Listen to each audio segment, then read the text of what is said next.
Welcome to my stream, where knowledge reigns supreme. Calm and collected, I'm about to go Vixerbot live, you know says. what I mean. Got Welcome. high Stream starts in 5 expectations, minutes. gonna teach you something new. Learning, hacking, exploring. There's so much we can do. Feel the excitement as we dive into uncharted lands. New discoveries await in this digital wonderland. Together we'll unravel secrets, unlock the code. No limits, no boundaries, no knowledge will explode. Welcome to my stream, where the fire of knowledge burns bright.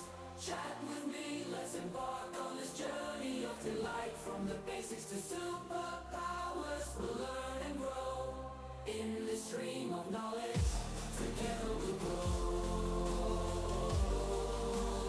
T minus 4 minutes.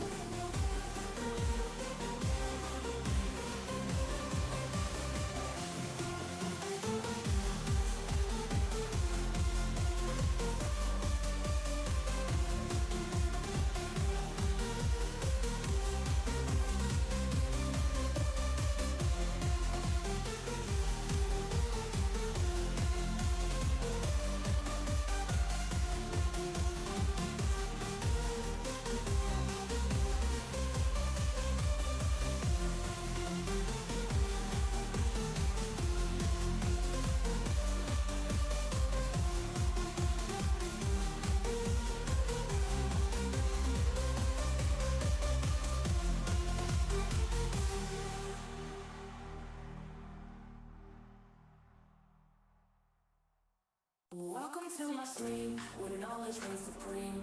Calm and collected, I'm about to go live, you know what I mean. Got high expectations, gonna teach you something new. Learning, hacking, exploring. There's so much we can do. Feel the excitement as we dive into uncharted lands. New discoveries await in this digital wonderland. Together we'll unravel secrets, unlock the code. No limits, no boundaries, no knowledge will explode. Welcome to my stream, where the fire of knowledge burns bright. Chat with me, let's embark on this journey of delight. From the basics to superpowers, we'll learn and grow in this stream of knowledge. Together we'll grow.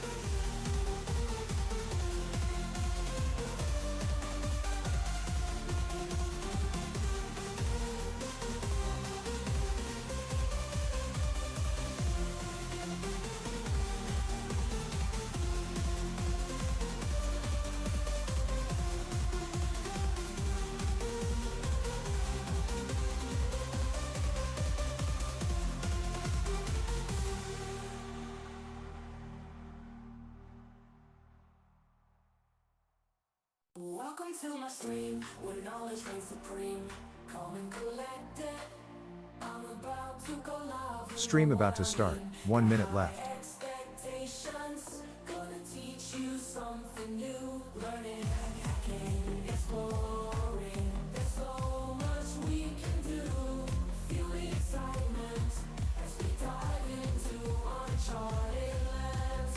New discoveries await in this digital wonderland. Together we'll unravel secrets, unlock the code. No limits, no boundaries, no knowledge will explode.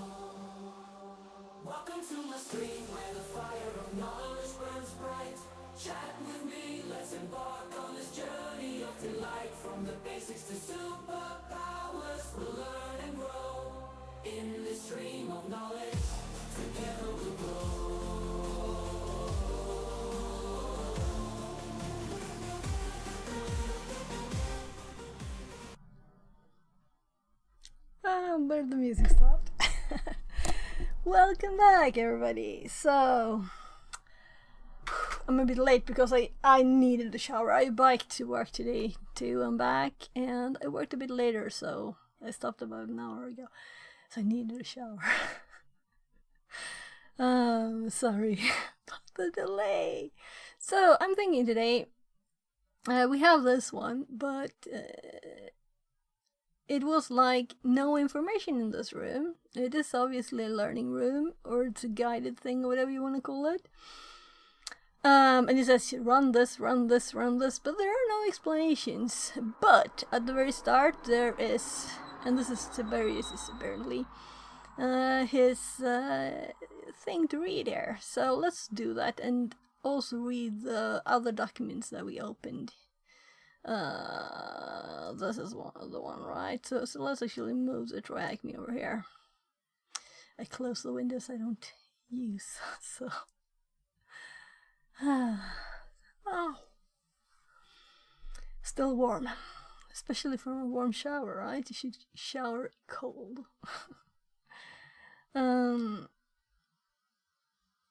Yeah. So before we do any of this, I'm also thinking of actually making a new VM for this purpose, you know?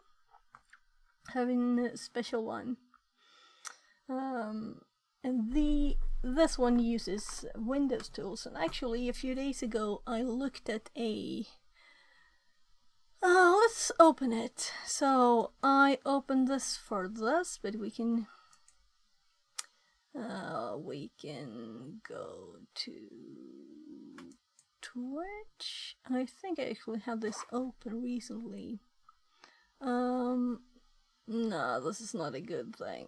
Let's hop back. It's better to just check the history here. So so I had this up. This is try hack me. We're looking for. So it's not there. Okay. Yeah, I probably closed it earlier. Anyway. Well, I guess we'll have to go to let's go to the channel instead, so we don't get that front page mess. And pause this. And so it's SI anti-siphon there. So they had this thing, and somewhere in this online training, we do on-demand training, we have so pause. They mentioned a page. Let's see, I think it's at the end there. So this was on Twitch, and it was also in other places. So it was not his last slide. He had some other link there.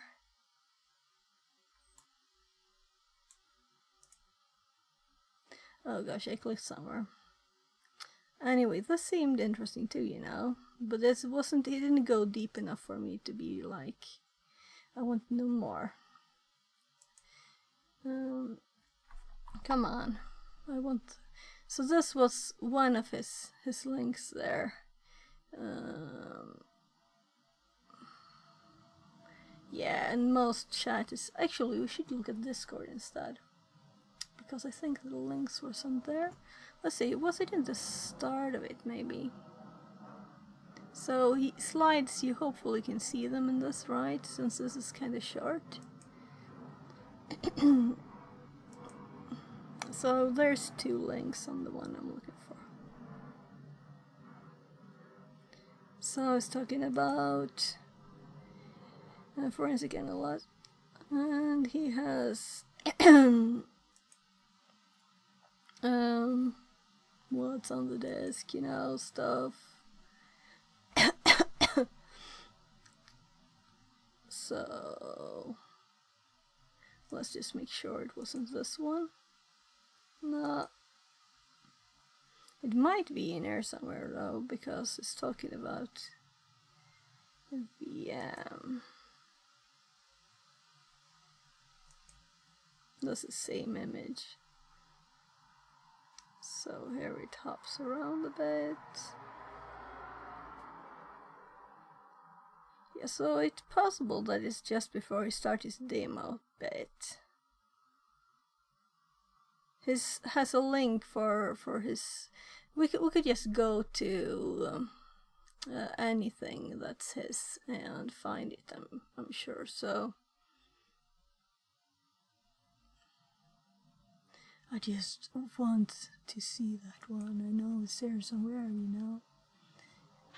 It's the best tool, forensic tool ever, like Excel. But I didn't use it, since people might not have it. So, what's this? Yeah, I think this is at the end here, in this link. Well, whatever, let's go to this link, right? So I'll just open a new Firefox so I can type easily. So GitHub,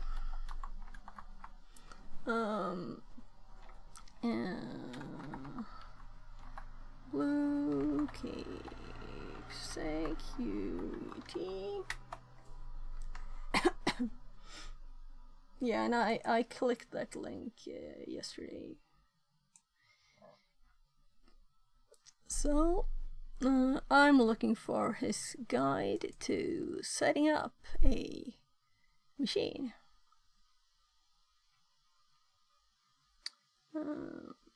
Aiden says, 3 repos. "Good evening, Smile. Nice to see you live again." Good evening. Smile. Welcome back.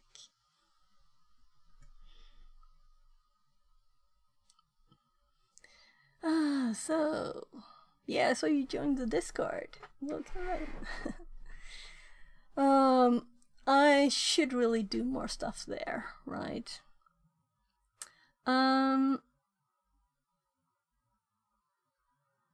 Wow, that was a huge delay. Okay, there's a huge delay. Try refreshing. See if it's better. Also, I'll make sure that I have the TTS up. So let's.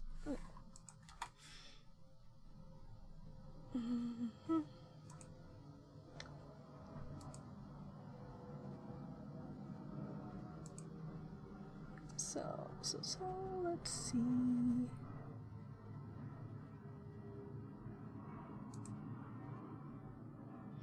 So now the TTS is the topmost, though I might need to check that I started SpeakerBot 2. I didn't. Since I thought of streaming going home too with the bike as yesterday. But I forgot to actually start a YouTube one. I need to remake how I start streams.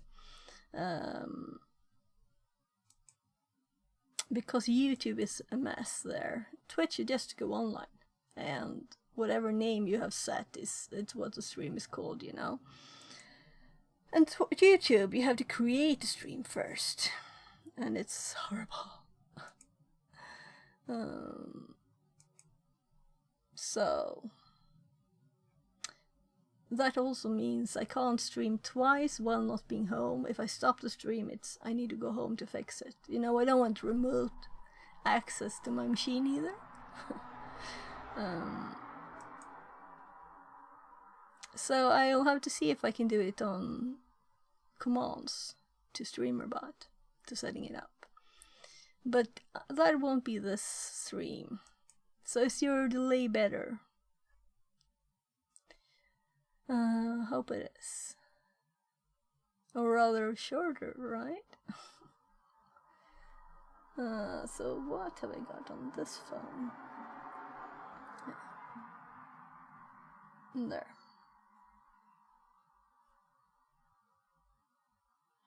But I have the switch screen controls up. I think my mouse the cord clicked it or something. There. It was just Well, TTS delay on the screens. first message. The second Okay. was fine tone. Okay, nice. It was at least 5 minutes behind. Yeah, so I started stuff and then I went to shower, you know. You want to cool off as much as you can before you take a shower. Yeah, so I don't have all the knowledge required to get, you know, not just, I'm not doing just the points and following along. I want to learn all the things. So, we could just start with this, but I kind of want to do the setting up a machine thingy. Well, let's just check his repos. This is... he could have it in any readme, right? Links and stuff, so...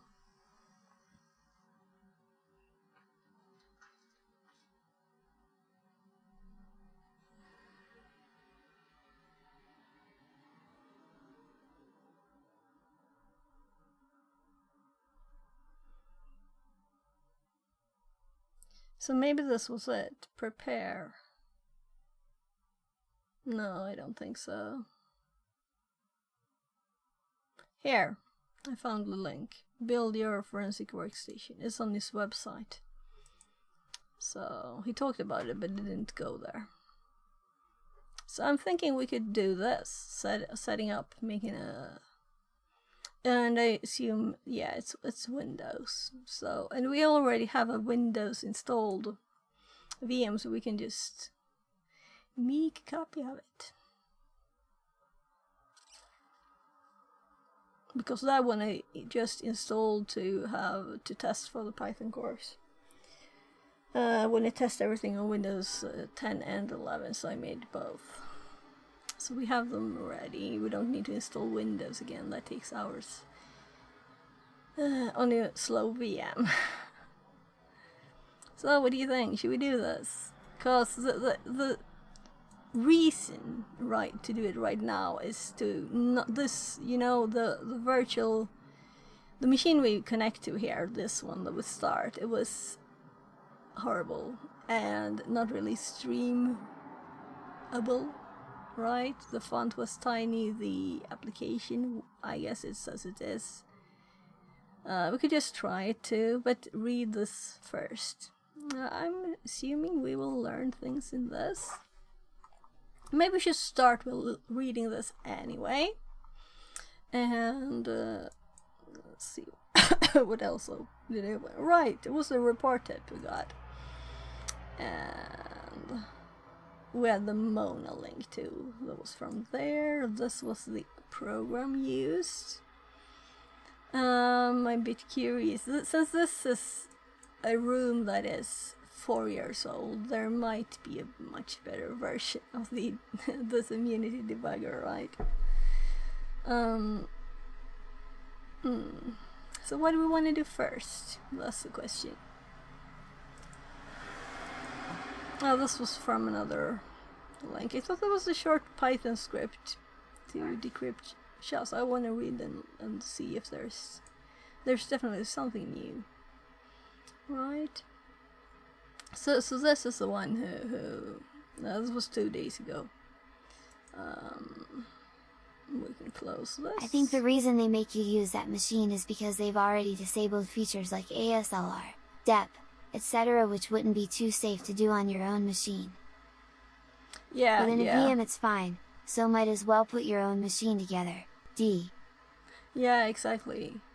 The question is, can we download them? We should be able to download stuff right from it, so it shouldn't be a problem to get stuff. Though it was 32-bit too. It's not like I want to have a 32-bit machine. But we should be able to see the 32-bit files and run them, of course, on 64-bit too.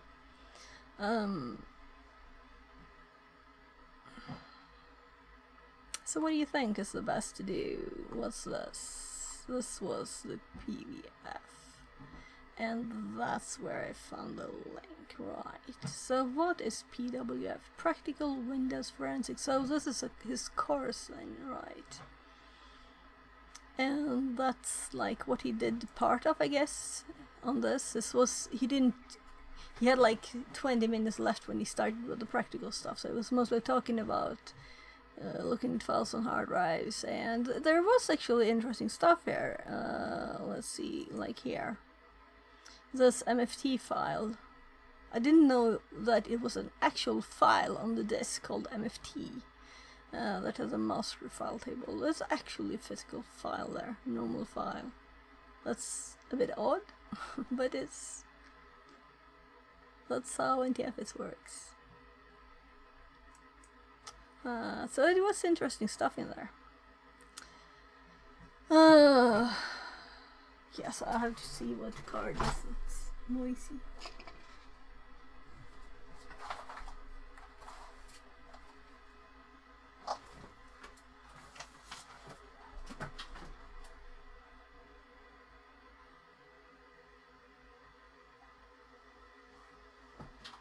Well, let's hope they're not there for too long. So, I think I'll have to close the window if they don't drive away. It's like a truck standing outside with the engine on.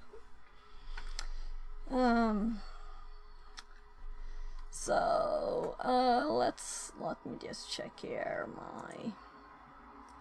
So my drives are kind of full too. This is a problem. The D has 177 gigs left.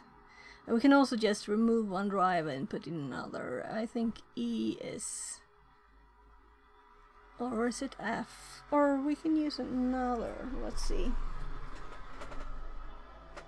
Yeah, I put 2 hard drives. This is a SSD or whatever. It's one of these sticks. It's actually, and these are hard drives inside the computer. And this is one I have. I just like click to remove. But I think we have a few VMs in this one. And as you can see, what fills my hard drives, these are streams.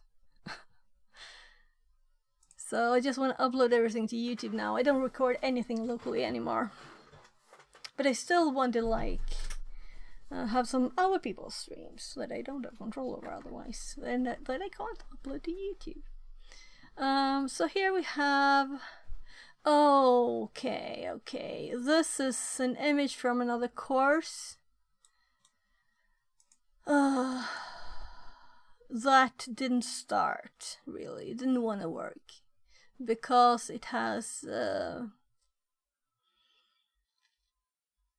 VSH, and there's messy stuff when it starts. It says I require this and that, and yeah, I didn't have time for it. I guess I should keep that one. I don't think it's massive. So let's check. Well, it's kind of massive, and I could just download it again. So here I've got streams only and a few virtual machines. So how much space did we have on E? 7 gigs. That's not enough. Let's actually move those to D, I think, because they are not streams anyway, right?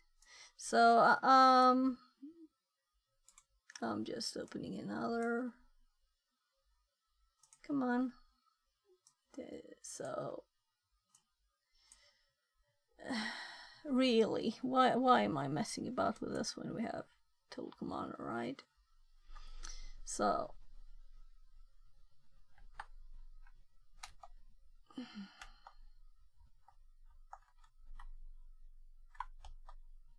we had the F and we had E. And we had virtual machines over here and virtual machines here. And yeah, we could really delete these. They're just taking space. And this was just for testing my network copy program. I downloaded the Kali image one. These we will never use BlackArch. We tested installing it. It was kind of messy. I don't even remember whatever it was. We have more space on the hard drive. There, nice. But where are the Windows one? One Windows one is here. Where's the Windows 11 one? It's here. So we have. So all my drives are virtual. And the F drive is actually USB 3, right?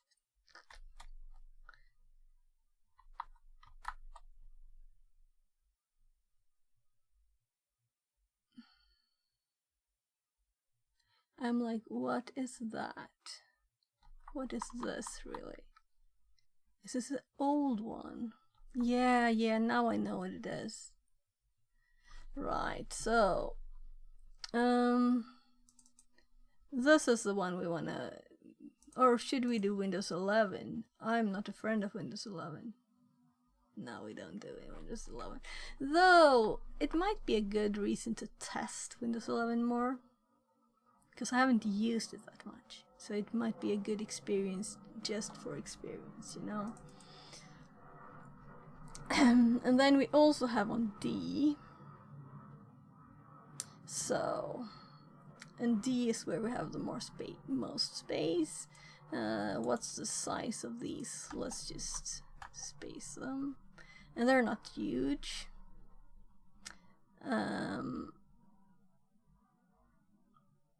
Yeah. Let's actually change this path there. No, that's not what I wanted to do. That's annoying. Well, I guess I will.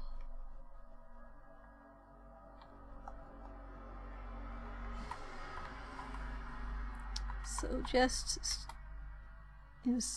copied streams everywhere. And this txt files, all password, that's kind of useful, right? This is SANS, ransomware summit machine. So we want these, or rather, let's move these there.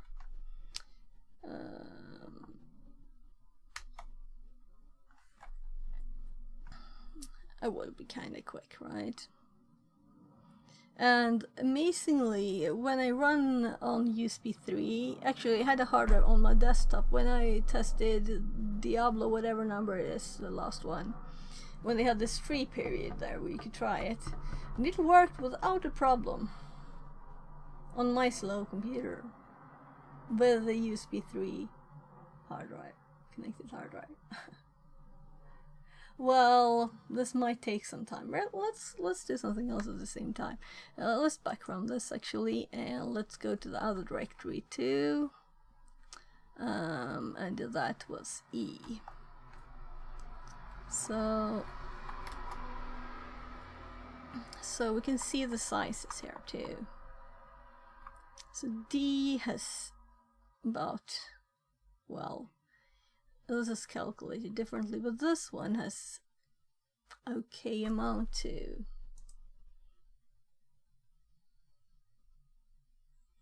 Which is kind of odd. Right, we deleted stuff, that's why.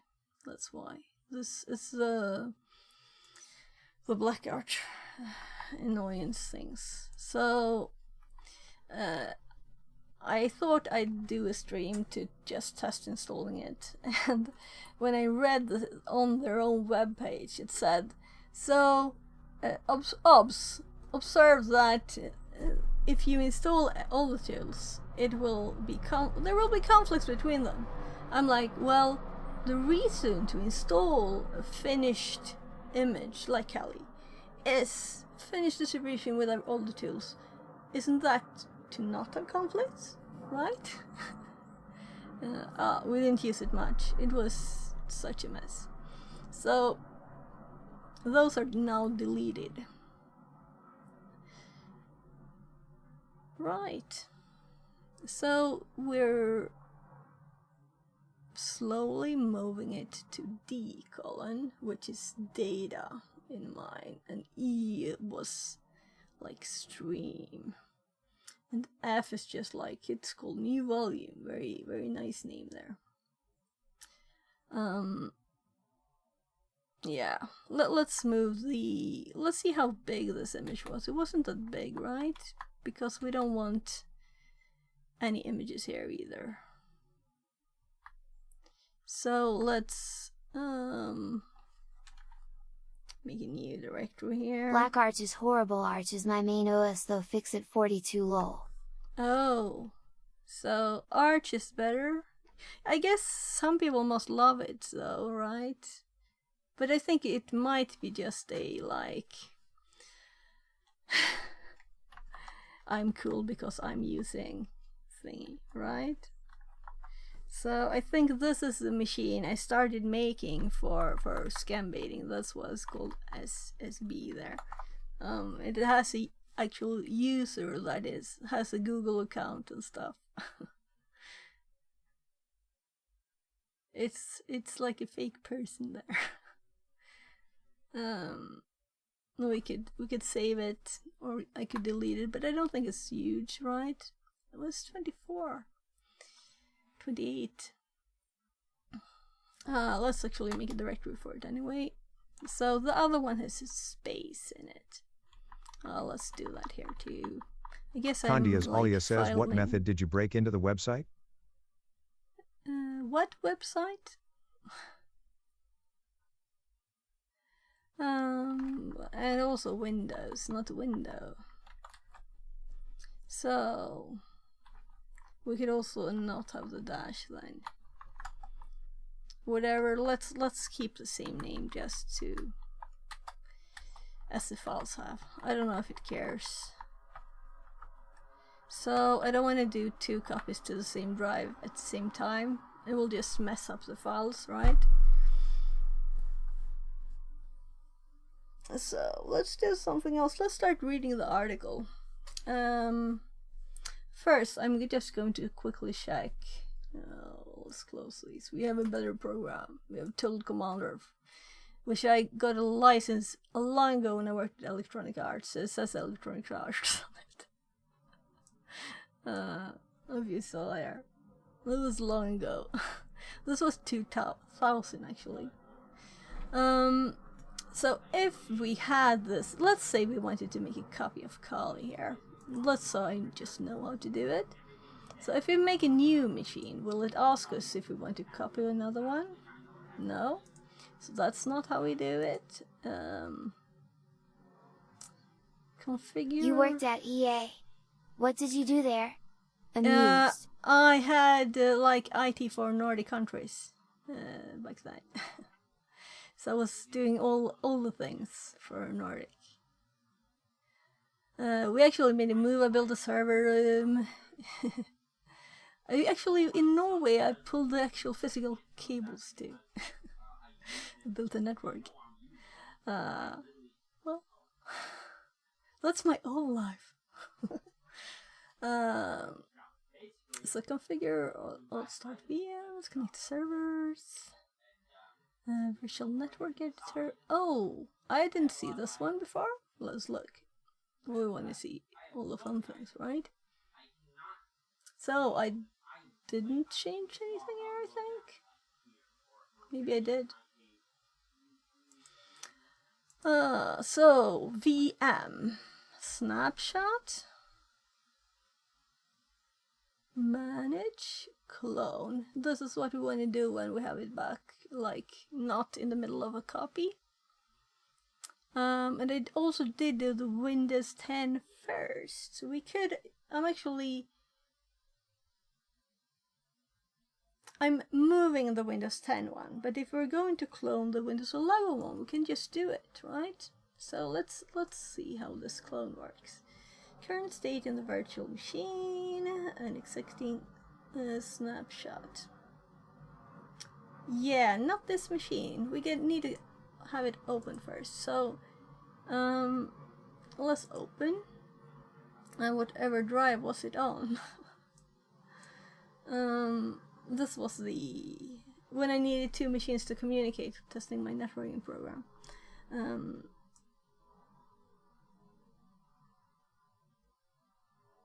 So, to have virtual machines on like 4 drives, that's not smart, right? Because I don't know which one and I don't remember which one it is. And I clicked the right one? No? Oh, maybe it's done because it started with the Windows 11 just now, so we can't do it. This is the right directory later than when it's finished. So it was done with the Windows 10 one though now. Let's continue exploring. So let's assume this one should be finished. It's doing Windows 11 now. So you know I can see the files here. What's being copied. I can see Windows 11 there in the path. So I'm assuming it's done with Windows 10. Let's just test this. So we still want it. I really like the other one. What on earth it's called now? You know, Opinion you know says. what I mean, right? Good afternoon, fix it. Good afternoon, welcome back. Hope you're having a great day. So this one, I would like to have them like on a page, the one machines I have. Not just have them like this, and if I close them, I have to like open them again. Auto scan VMs. Scan for virtual machines. Well, let's not do this in the middle of the move of a machine, right? So now we have the Windows 10 one. Let's say we wanted to make a copy of this one now, right? So manage clone, and we now get the current state of the machine. And we can also select fresh install there. Which might be nice, right? To have the fresh install Windows 10. I don't think I did a lot of things though.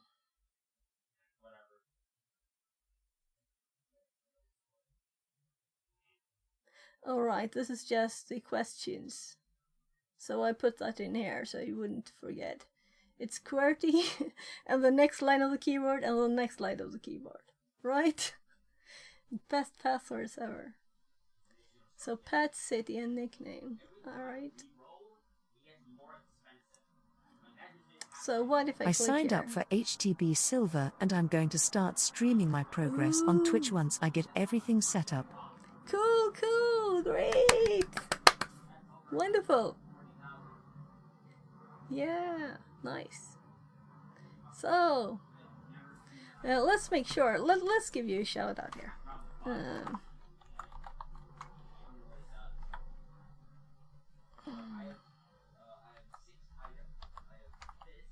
Whooping. Grats on internal, by the way. Yeah. Oh, thanks. It was a fun one because it wasn't like everything just works, you know. There were some things that didn't work. That's nice. But it was a bit funny that those files in OPT, they were just having the passwords written down there. But there will be hopefully even more fun bugs ahead, right? So, shout out. And I don't think I'm following, so I will follow too. Everybody follow. For soon to be great content, right?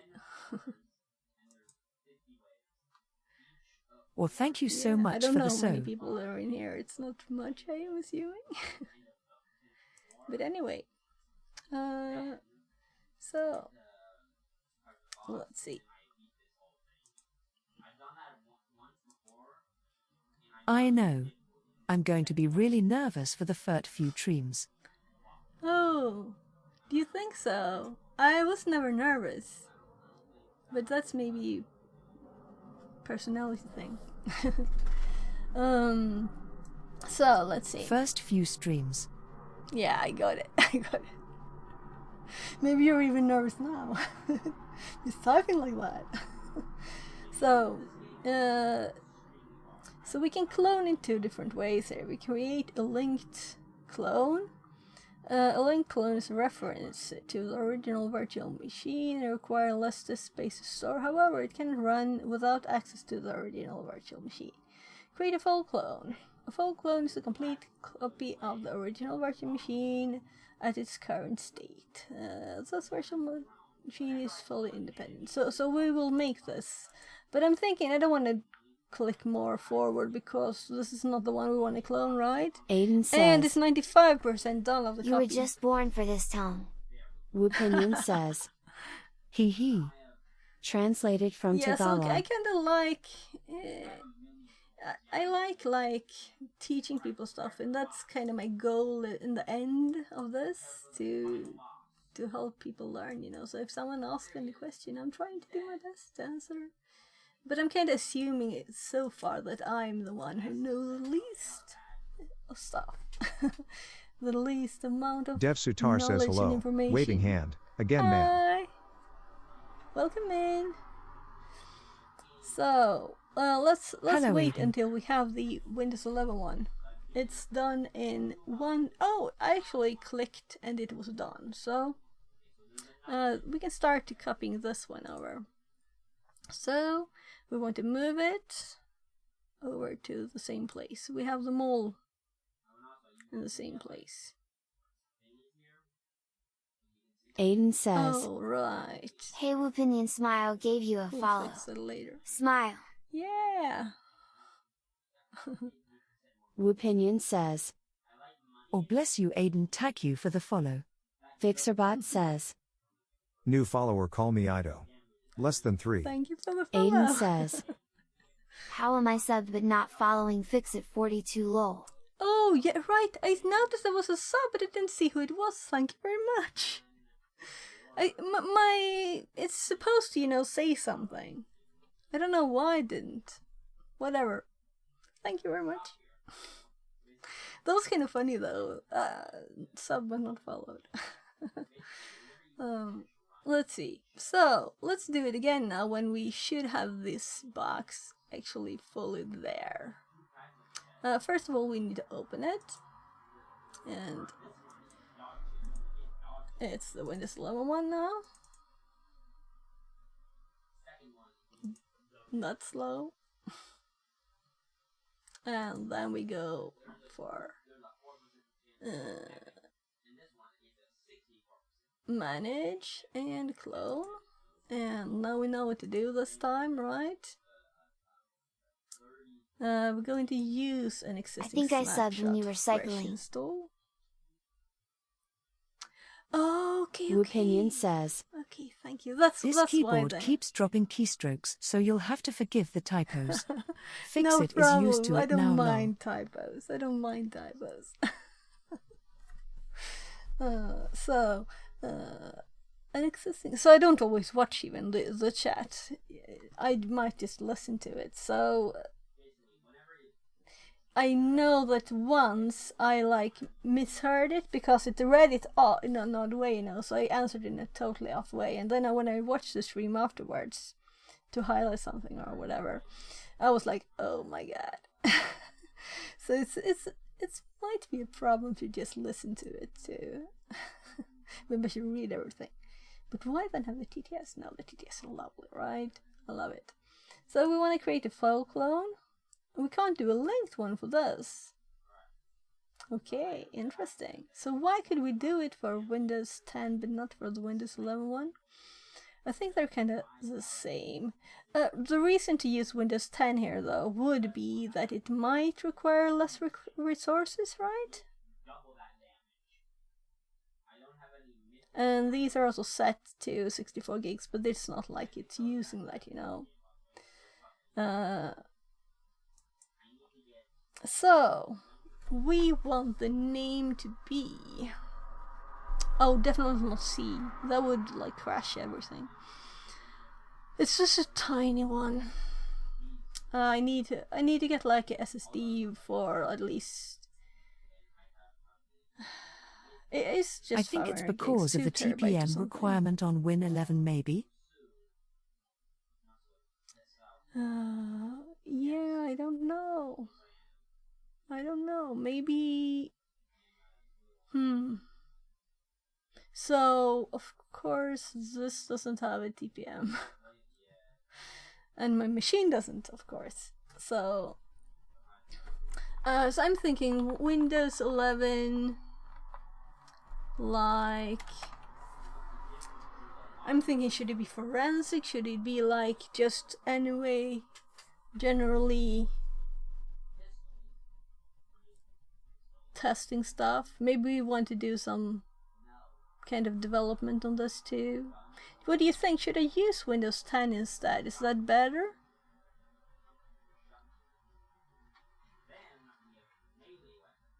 Maybe it's better to clone the Windows 10 one. I was just thinking that if I use the Windows 11 one, then I can, you know, it's not that there's a lot of difference, but still, I'm not using it a lot. Actually, both here and at work I have Windows 10. I think Windows 10 might be less hassle. Yeah, maybe there's like extra messy stuff that you have to go through. So maybe let's do this one. We can always do it again, you know? It's not like this is forever. I end up in the snapshot menu again. So, clone. And now we can do this one too. Let's do the fresh install. And create a full clone. And it was that didn't work, right? Yeah, so clone off, that's not a pretty name. We want to call it something else. Should I do forensic? I'm thinking it's not only that, but that's the main thing maybe? It doesn't have to be perfectly named, and we can't rename it too. And I have caps on. So, forensic. And yeah, so this changed automatically. That's nice. Let's just switch the drive to, we were putting them all on. So a quick check for space now with the current state. So we have 135 here and 164 here. I'm thinking still we want it on D, and I have stuff here I can move over to E instead to get more space on this one. So let's do D. So it's nice to have them all collected in one place, right? So D virtual machines, and it should like copy all I've the not things. rebuilt this PC for ages because there's a high risk I won't be able to reinstall Windows 11 without some kind of problem with TPM or secure boot. Okay, are you sure about that? I mean, there are ways to get around that easily, right? Yeah. Aiden says, Opinion, there's an easy fix for that. Format and install Linux Smile. Yeah, but you need some Opinion Windows says, stuff, right? It It's can be nice tricky. to have Windows. I'm kind of split though, because all my vacation I was only using Kali, and well, the 1 week and 1 day that I was away from home. And I was playing Minecraft with my kids on Kali. I was doing like all my documents, and I have everything in Google Docs, you know, in Sheets, and then I cloned my Obsidian there. I was using VS Code, you know, but mostly I was outside cutting down an enormous, well, a lot of trees and stuff inside a hedge. So it was. So I did, what was Syrian in English? I don't remember. I don't want to Google it again. So it's pretty flowers. Let me just check here. So we have Control R here, and we have Kali image here. Yeah, in E, and in D we have, this is just a txt file. Let's actually move this one inside this folder, right? So we know that the text file is there,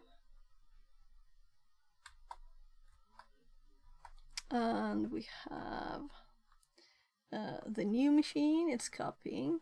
It's like past 2/3 or 1/3. So almost halfway. We have this, but this extra Kali one is not there. And also my main Kali one is on the SSD, so I want it quick, you know.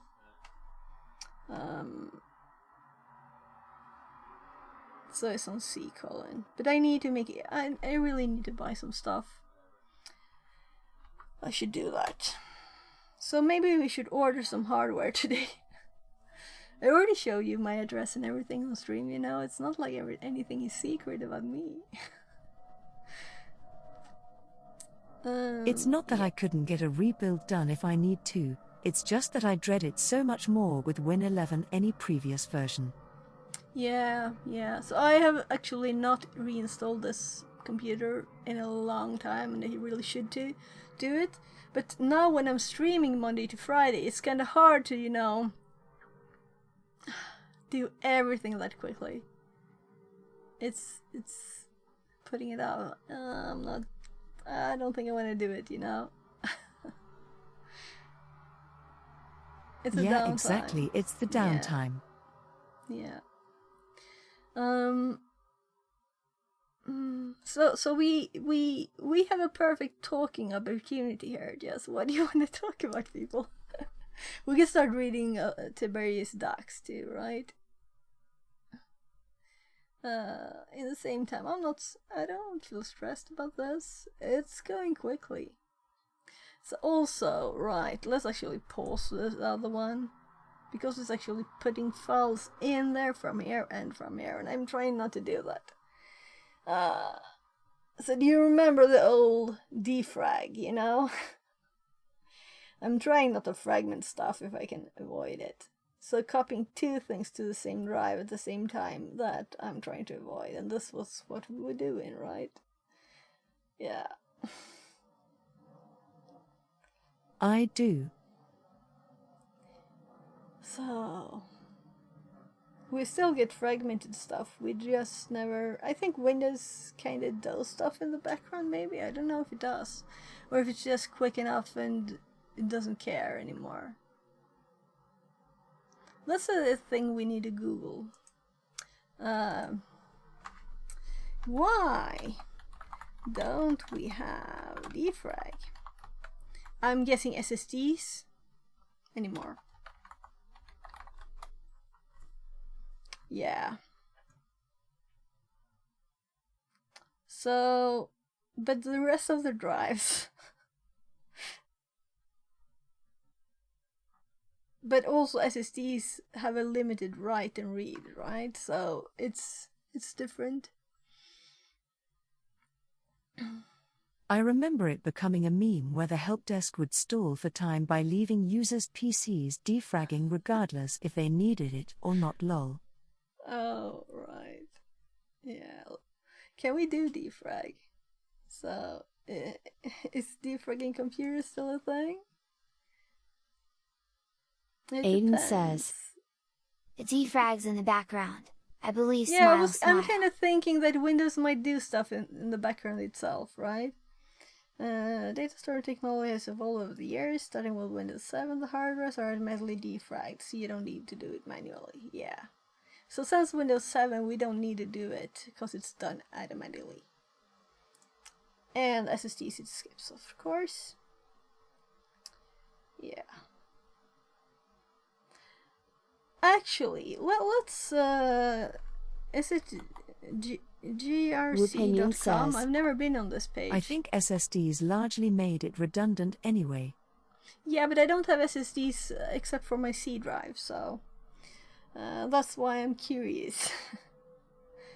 I'm actually thinking of buying a 24 terabyte drive and normal hard drive, SATA drive, and a 2 terabyte SSD, so we can like have a bit, can hold all the VMs in there, right? Maybe I need a bigger one though.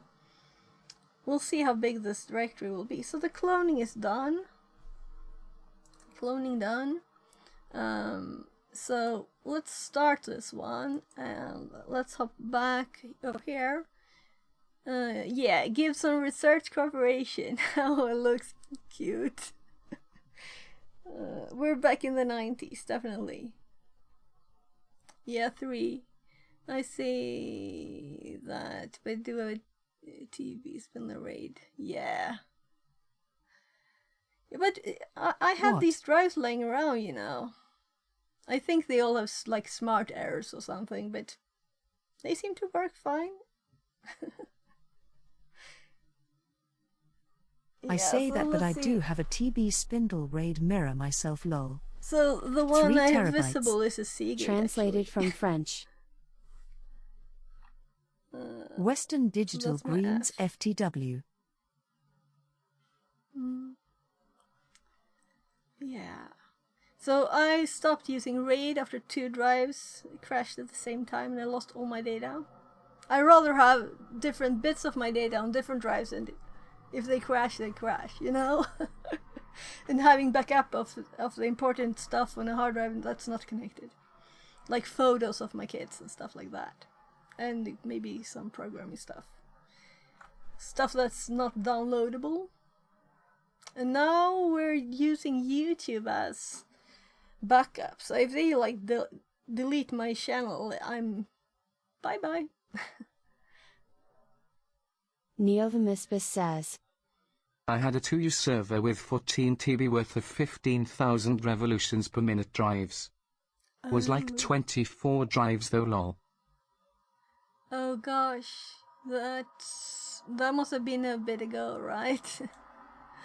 I'm thinking how.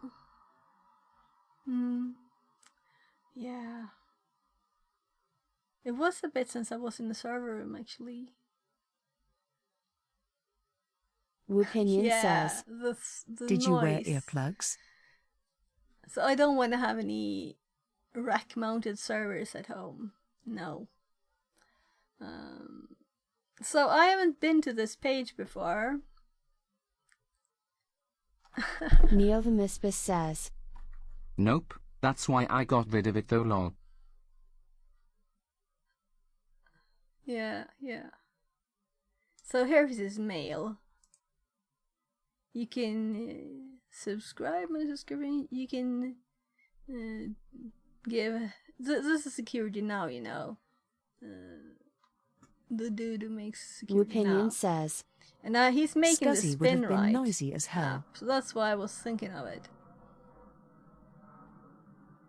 Neovimispus says, It wouldn't have been bad if I removed the fans, but then it would melt, lol lol. Yeah, so I guess this is probably what I had done. So it says update tools. Yeah, let's update tools then. Okay, so I need to log in first. This is interesting. I don't know what the password is. I don't remember. It's in my notes, you know. Yeah, so was it like...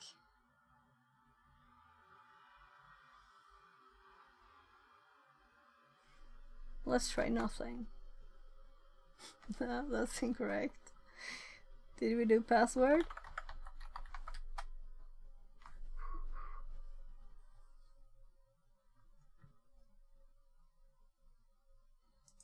So right after installation of Windows. So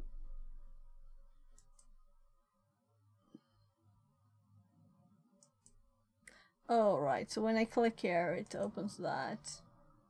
So we want to update the tools. Cancel tools installation? So it's still doing it. Okay. We're logged in now. We'll install stuff.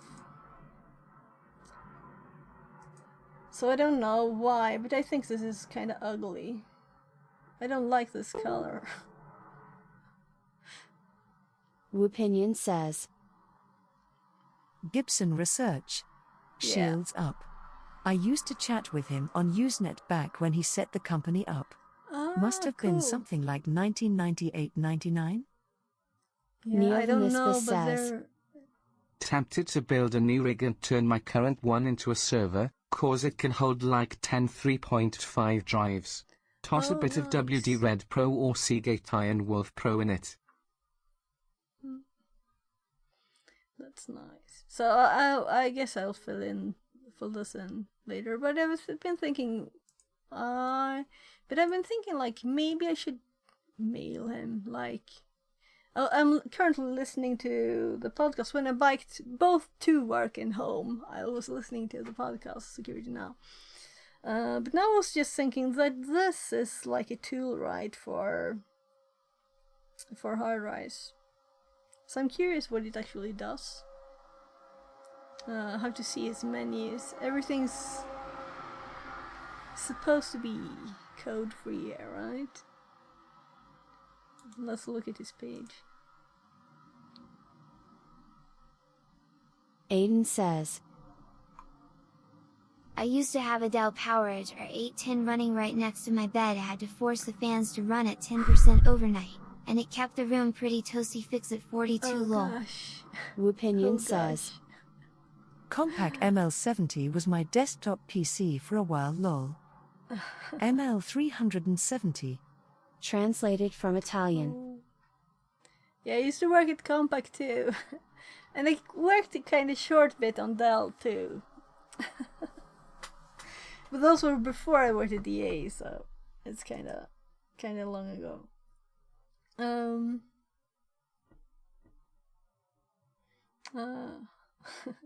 Compaq is like very nostalgic there for me.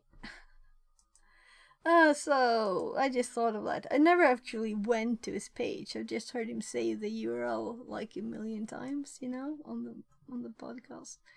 So let's just check these things.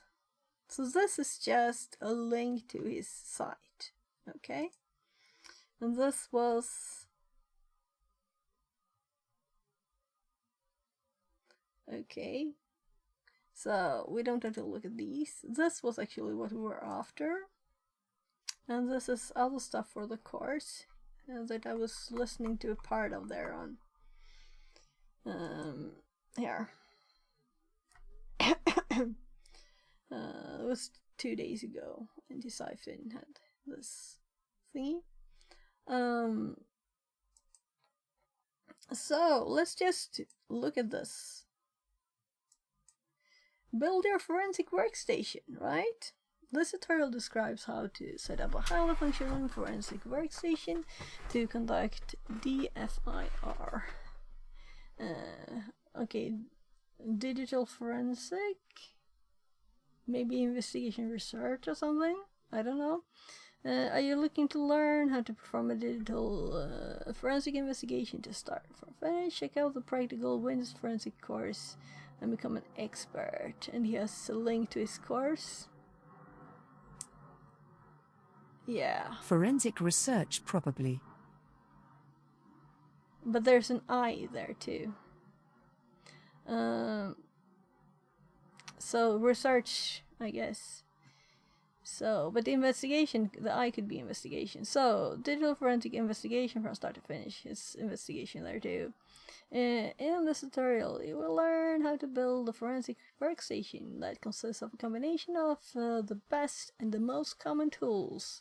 And this dude just works with education on this now, right? Neil the Mispus says, Most common tools. Lolly, those experts are rack using servers are during toasty. professional- Running 2 in my office in winter, I had to have window open and a couple fans going ha. Wupinion says, Adverts. Oh, lol. Those rack servers are toasty. Running 2 in my office and winter. Oh.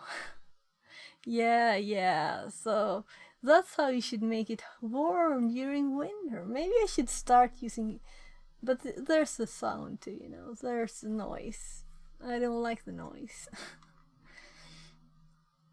So... Aiden says, I live in Australia too, so it's already hot enough lol. My room would get to like 35°C with the server going. Not nice to sleep in. No, not really. Though I probably have it here. Actually, I've been sleeping the last 2 days in the sofa in the living room downstairs because it's, you know, I also have a bed by the roof, so it's like the highest place in the house. So best and most common tools. The site builds upon Windows VM with Ubuntu Linux using Windows VSL. So that's what we had problems with the other one. So I'm curious, we'll see how it works now. Also, that one I thought, why didn't they just put 2 VMs up? You know, you can have one for Linux and one for Windows instead of combining. This is a VM in a VM then, and that's not like the best thing, right? The proposed tools that are either open source, free, or free for non-commercial use, as well as recognized in the industry. So install a hypervisor, install Windows guest VM. So we're actually done with these stuff. Then if we want to enable VSL, I'm thinking maybe we should split it. What do you think? Maybe it's nice to have this tested. We can let's actually, like, before installing we can make a snapshot. So configure the Windows environment, download and install forensic tools. Tools listing, next steps, alternative options. So via forensic workstation, DFIR. Let's actually quickly do a Google, but I'm kind of assuming I wasn't far from the. Yeah, oh, it's incident response, digital forensic and incident response. So I was very far from the truth. Nice, that's always good. That's why we checked it, right? So, now we know it's incident response. The DFIR world consists of tremendous amount of open source projects and tools. As a forensic analyst, you will often be called challenged with investigating all kinds of. I should have some water here. I'll just get my water. It's still downstairs.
So my other water bottle is much better. This one, it kind of leaks water here. You can't drink a lot. This is the right size for the bike holder, so.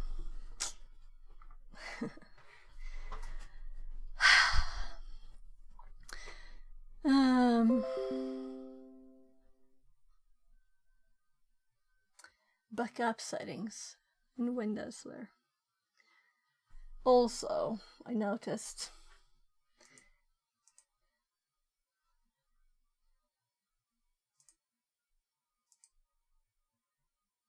it's a red dot here. Why doesn't anything happen? Right, this is a VM. So I should be patient.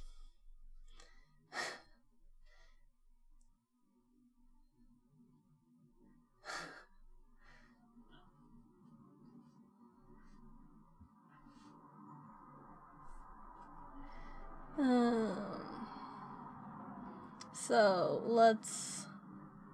Should we keep it not safe? Maybe.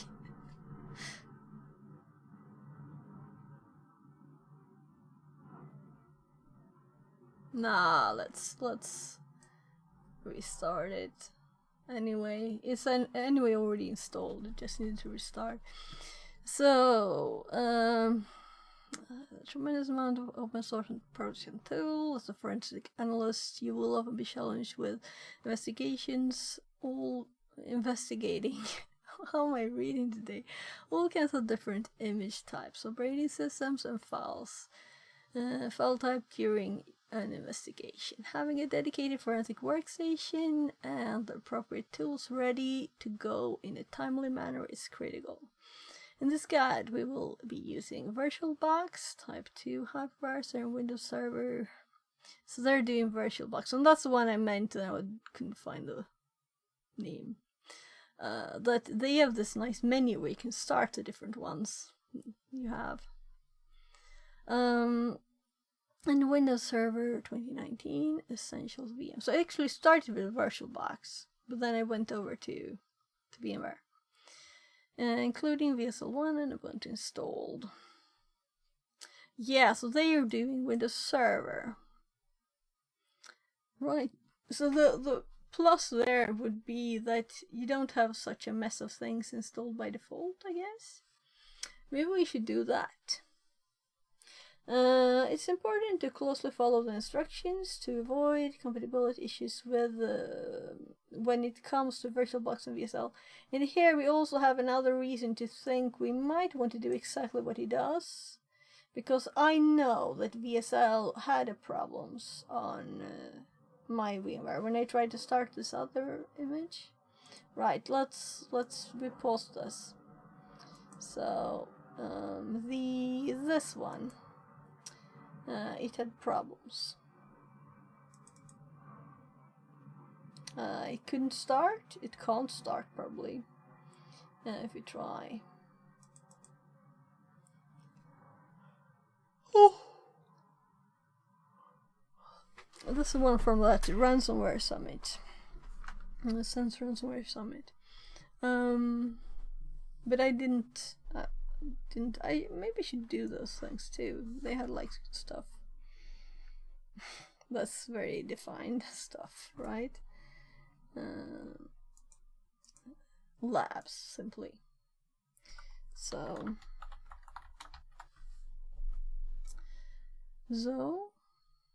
we're on English.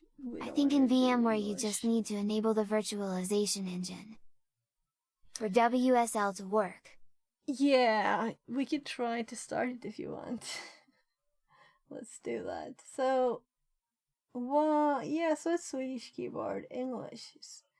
Swedish keyboard, English. Why?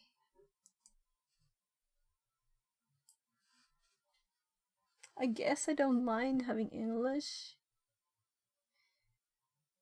As long as it's Swedish keyboard. Whatever. So usually when it says Ing here, it's for the English keyboard, not... Oh gosh, we need to remove this icon, right? Horrible. Wupinion says, Swedish keyboard mafia. Yeah, I realized when I was doing like USB stuff, you know, getting a reverse shell on the USB when you plug it in, fake USB. And I was kind of safe there because in Swedish keyboard we got the character here, the ring with 2 dots instead of the colon and stuff. So I had to switch to English keyboard for it to work. But of course I can fix that, you know, if you know what language you're going for. So it's a security feature to have another keyboard. Did you know that?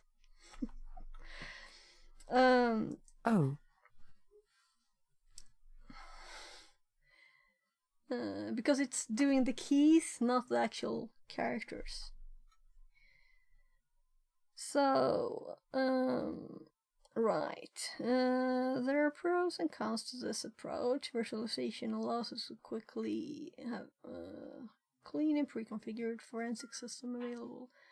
This comes with some performance limitation when compared to physical systems or Type 1 hypervisors. I'm like combining the words there. Therefore, this guide is mostly intended to be used for training purposes in your own home lab environment. Yes, I'm kind of thinking, let's go for the one that we have, right? We have a machine. So, they are doing Windows Server with 2019 though. And I'm thinking that let's install it, right? Because it might, but also it will shut down, right? Won't it?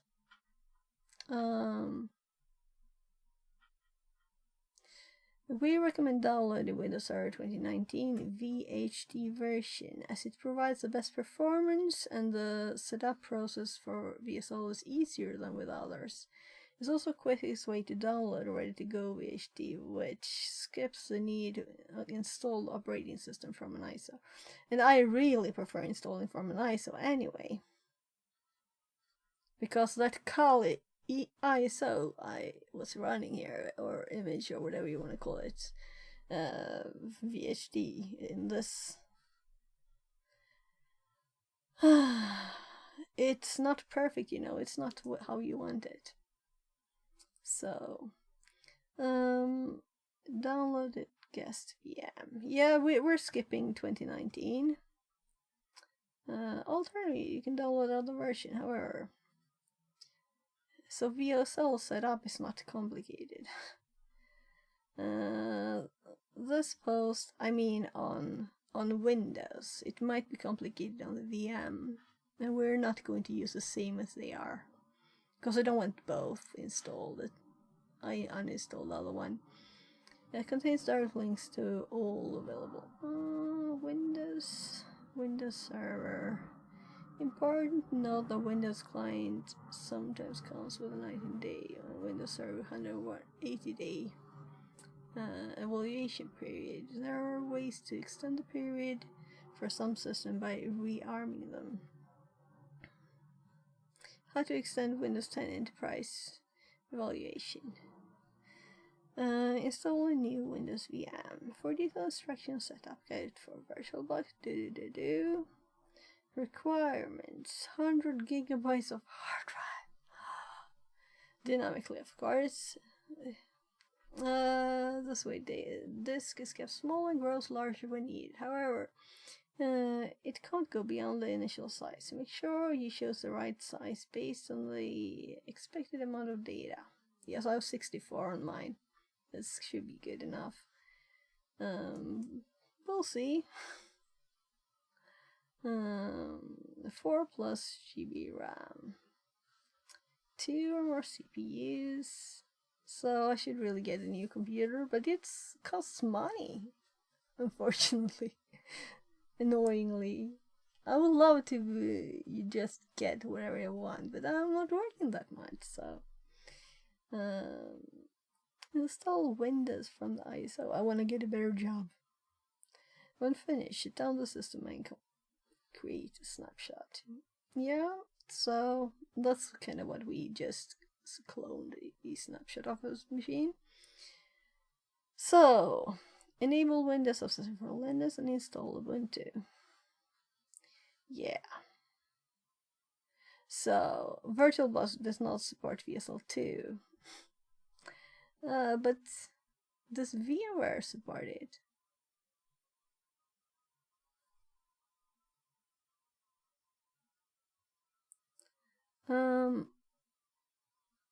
So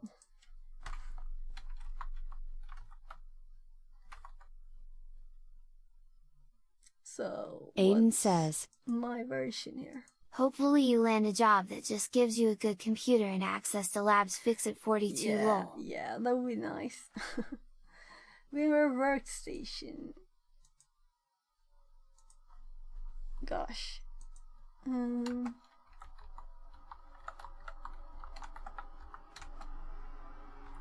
So let's search for VSL2.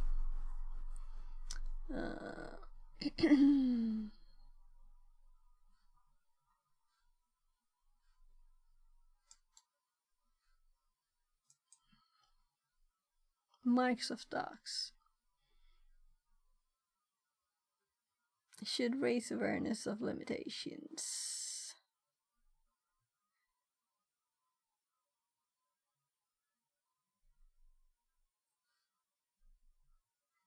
So let's go back and let's do instead. Oh my, what did I click? Install. Well, we can do installation guide. So how to manually install on a Windows 10 virtual machine, and this is VMware here, and this is 2022, so it should still work.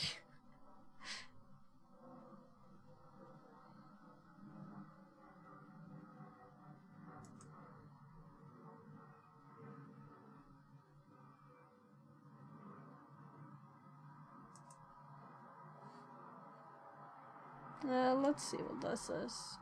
How old is it too?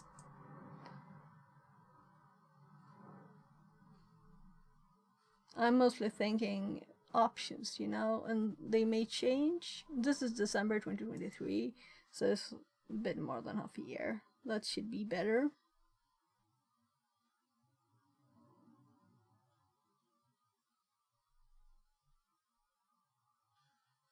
Oh, we don't want to do videos, so that's slow. Oh, so let's look at this one. I'm just quick scanning this a bit.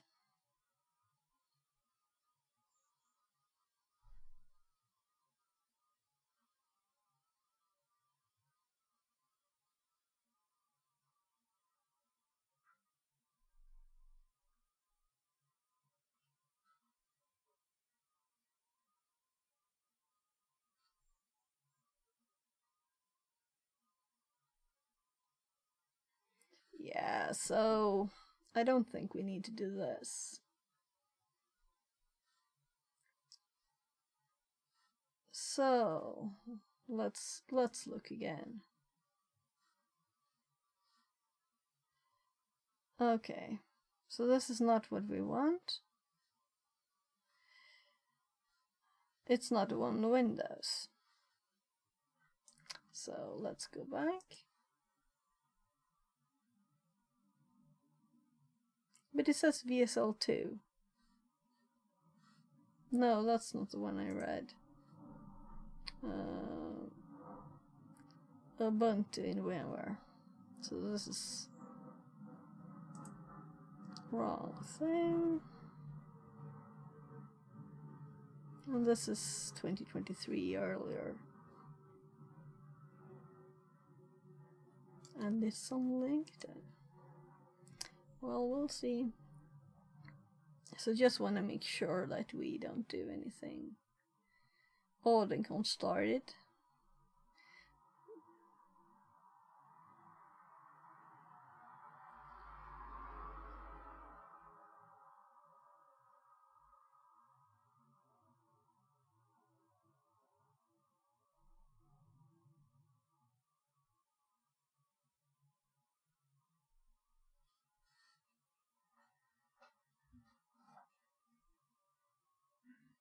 So let's just I can't use a computer with Edge. I guess we need to start it once to get Firefox, right? I'm sorry if someone gets offended. I guess it's a good browser. I've never used it, I shouldn't complain. I don't want any sync.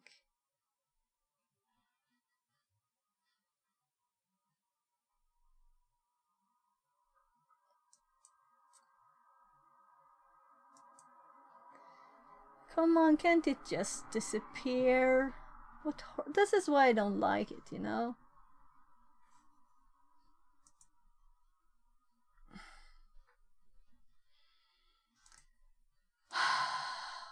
Four, 5 questions?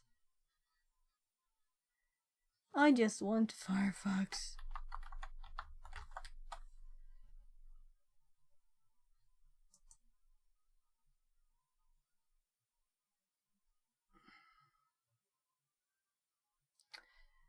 I guess we should have not opened this. Now we'll keep, I guess Windows still wants it to.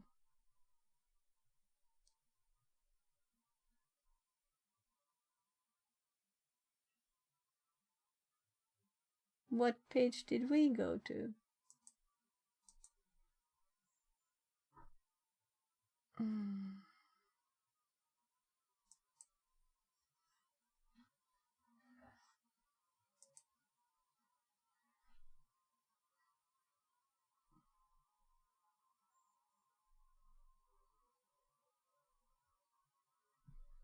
Yeah. It was in Swedish first. I wanted to confirm it's not doing Swedish.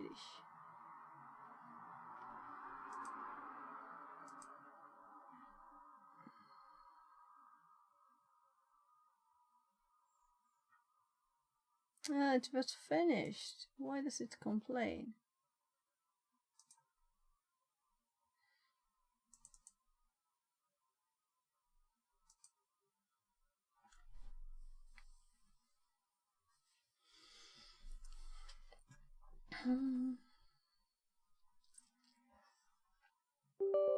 So I'm thinking this is of basics.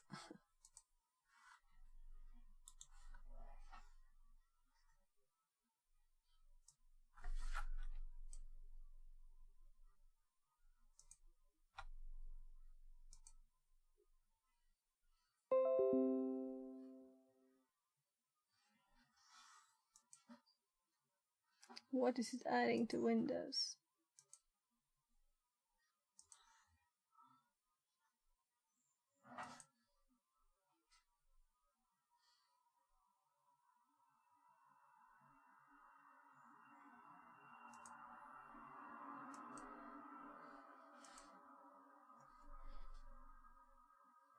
So, I just thought we'd go to VSO. I'm not just doing it in...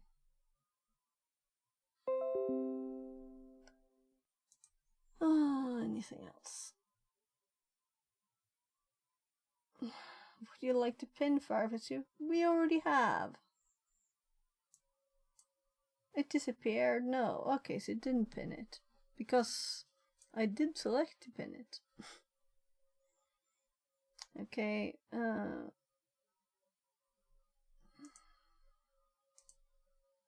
and here we have a skip step. This is the difference. You can skip everything.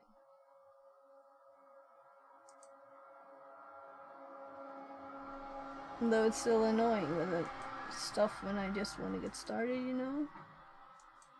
So...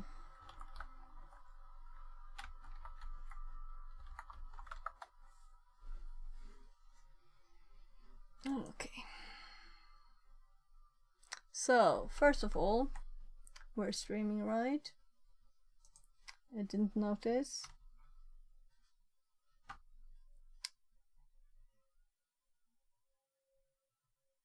So, we wanted to download it.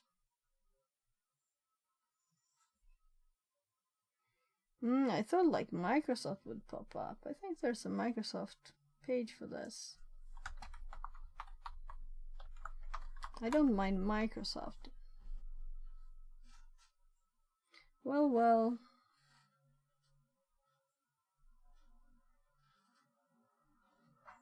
So I think there's actually... So why run Ubuntu when we can do Kali, right? I think it might be on the Kali page.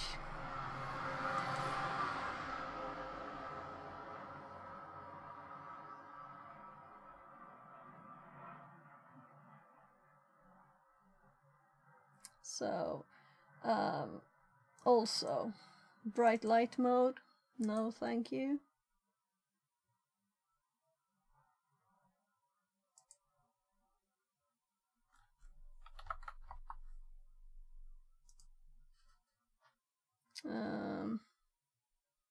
Admin xmod dev says hello. Hello, welcome in. So, we want dark mode, but we also wanted this bit to be dark, right? I guess we'll have to go to Windows settings.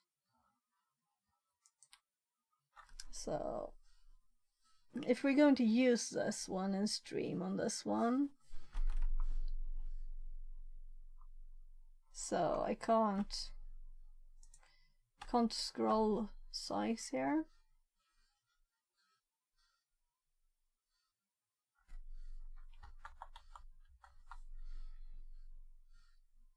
Admin xmoddev says I new in this channel.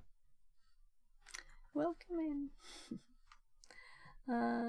So we're just going to set up a like forensic test Windows machine. So this is where we're creating a virtual machine, but I don't want bright light.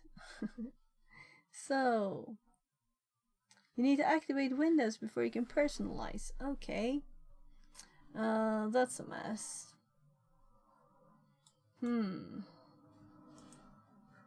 So I definitely won't do that on stream, right?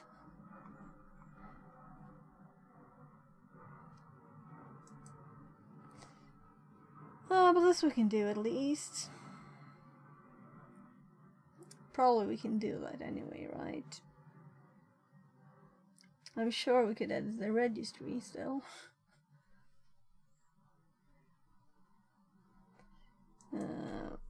Set Windows 10 dark mode registry.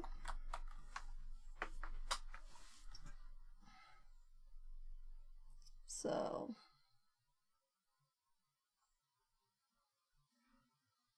let's click this so we can see more text.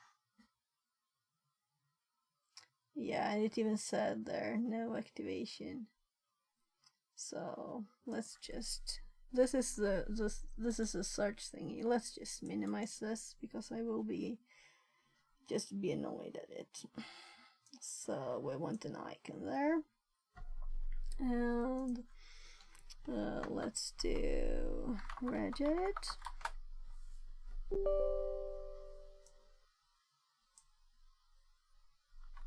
Admin xmoddev says hacking what? So currently, I can show you. We're supposed to do this, right? Admin xmoddev says Wi-Fi. But we need more information about this. Buffer overflow, it's just saying do this, do that, you know? So I need to have more background information. We have this to read, but I'm also thinking, when we started this yesterday, this room here, this box, this is a very old Windows machine, and it's horrible, right? And since I'm streaming this too, I want to be able to have more control over stuff, to make it nicer to look at on stream, not have these tiny letters, 6 points high, and everything. So we're doing this, and we'll see if it works well. So this is just basic configuration of a new virtual machine. So I don't want everything to be bright light, so that's why we're going to computer. We can make this a bit tinier first so we can read there. So first, current user, software, and Microsoft Windows current version, Microsoft Windows current version, and we want a bit more space. Themes personalize. So themes. Admin xmoddev says, do you use Kali Linux? Yeah. So the thing here is to install Kali VSL on this virtual machine, which is slow in itself. So we'll see how it goes. I'm kind of thinking that maybe we shouldn't have it combined. But I'm following a guide here. Let's see, where is it? Here. So build your forensic workstation, and we're kind of not doing anything. They wanted Windows Server 2019. They're using VirtualBox, and we're doing VMware, and they're doing Ubuntu, and I'm doing Kali. So we're kind of like half following it, right? So we'll see where we end up. So here we have apps use light theme, and I'm kind of assuming we just set this to, yeah, to 0 because they're 1. So 0, and color prevalence, system uses light theme.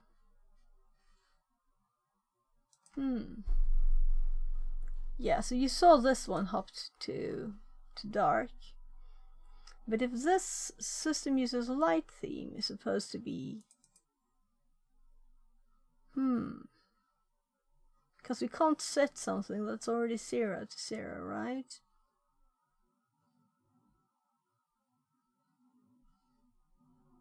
So what if we set this to 1? And now this hopped to white. And then we set this one to 0 again. And this hops dark. Okay. So something it affects. We could enable transparency too. That will not be... I think that will take more resources, right? The color prevalence. So, I want to copy this. And...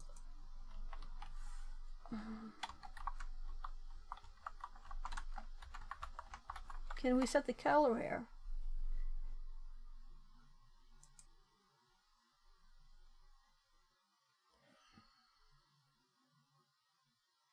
So...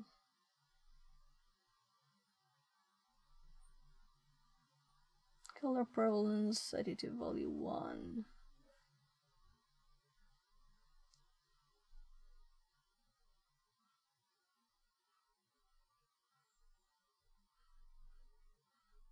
Colorful but with light theme enabled.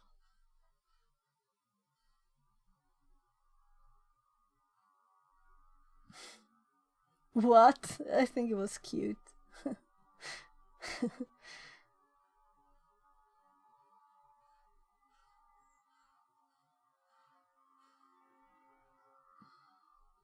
So...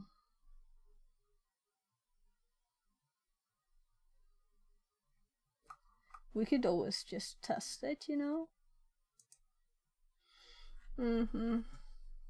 So... they have a... something that just sets them a red file. So... I'm not pleased with this, because the registry editor is still bright light, right? But I guess it's always is. It's the way it is.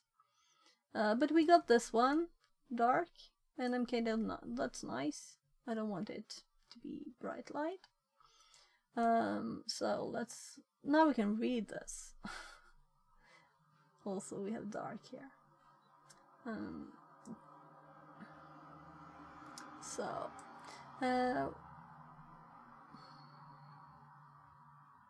I'm thinking background image, right? Let's do something forensic and digital background, right? What's cool? Also we want 1080.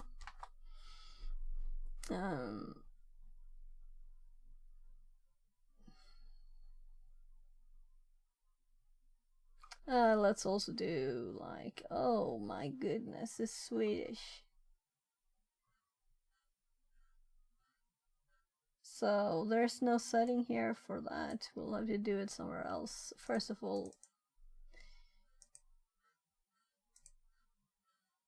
so dark here. So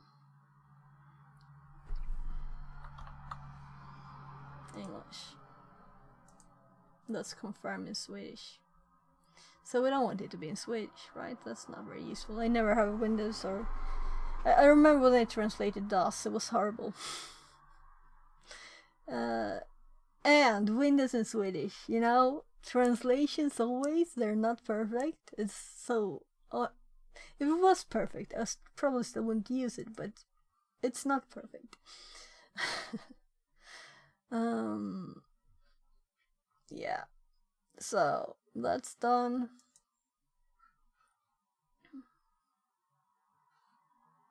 So I was going for more, possibly. What doesn't click? Is it just this thing here?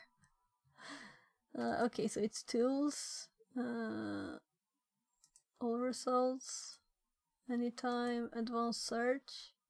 So we want like 3 images, right? Because we're streaming, we don't want anything.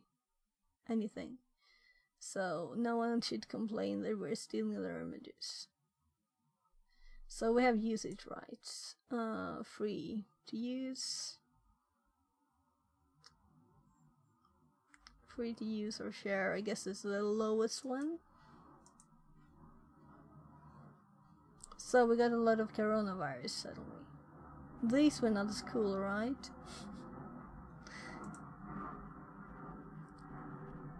Yeah, so people don't use this.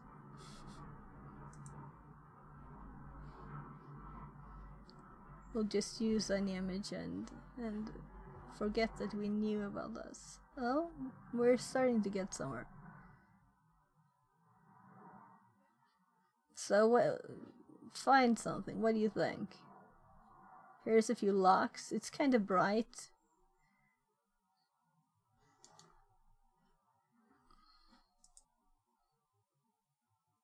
And it's also tiny. Why didn't show it even? So this is kind of too much. And there's nothing more. This one looks to be the wrong direction, right? So here there's more, but this is not within our MP search. says hello again. Hello, welcome back. So we're just looking for something.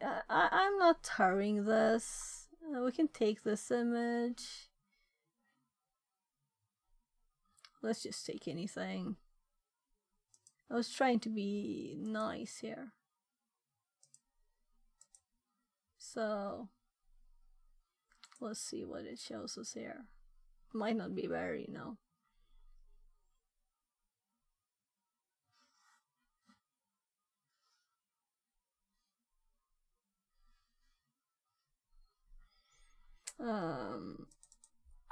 We could also just do 1080p and skip that bit and do images.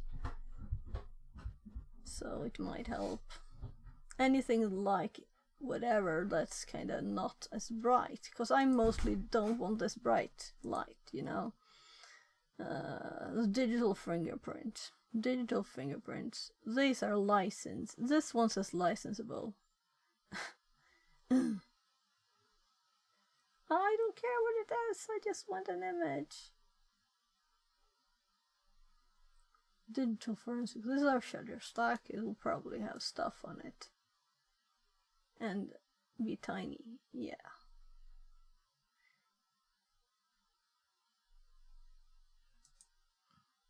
So, if you're bored, it's okay. Tell me to stop. Stop it.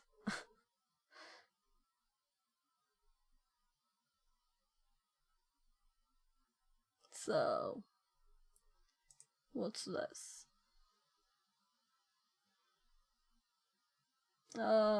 It's very blurry too.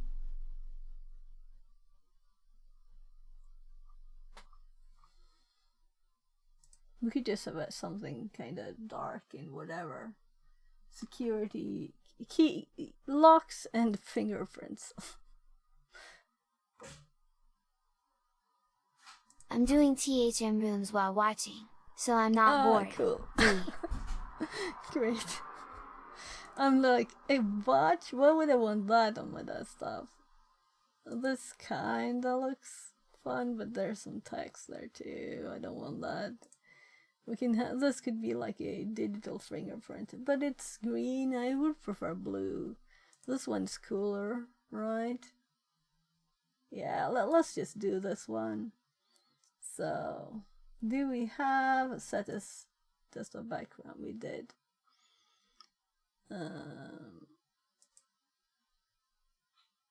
Well, let's just stretch it to the full thing. So, thank you Firefox for doing this nicely. What do you think? It's still bright. I didn't want it to be bright. So I'm thinking when we've done the basic this stuff, we will take a snapshot. And I'm closing it down for that. We could also like save image as. Let's save it in downloads and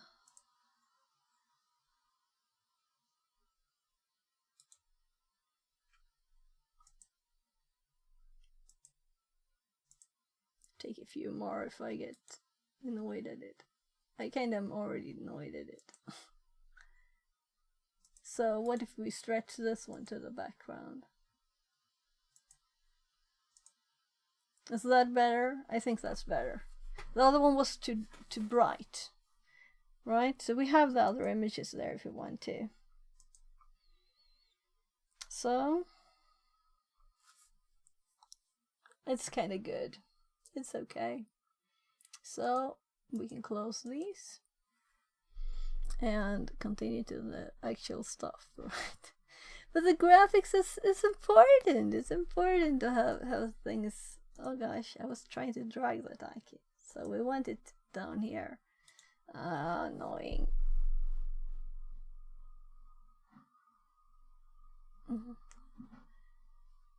So I'm thinking I think it moved it immediately. Whatever. Let's look at large icons. Because I'm thinking we won't have a lot of stuff right here, and it's for stream. It's a large stuff. And it wants to do another restart. So this was not really what I planned for this stream. And it also thinks it's 6. 6.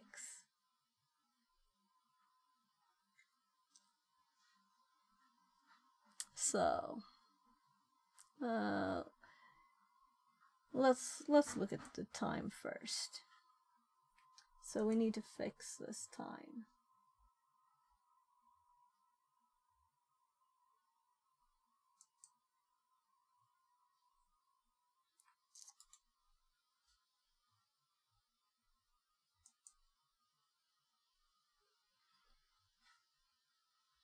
So Pacific.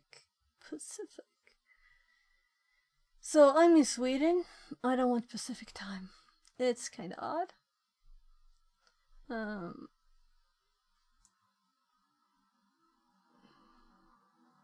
No, I'm just looking at the numbers.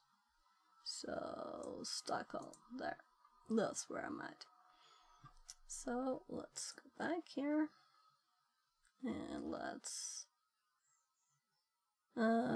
restart it. I guess it's funny to make a snapshot in the middle of a update, right? So while we're doing that, so it said here that VirtualBox that we don't use doesn't support VSL2. And this thing says VSL2 on Windows. Yeah, so this is not on a VM.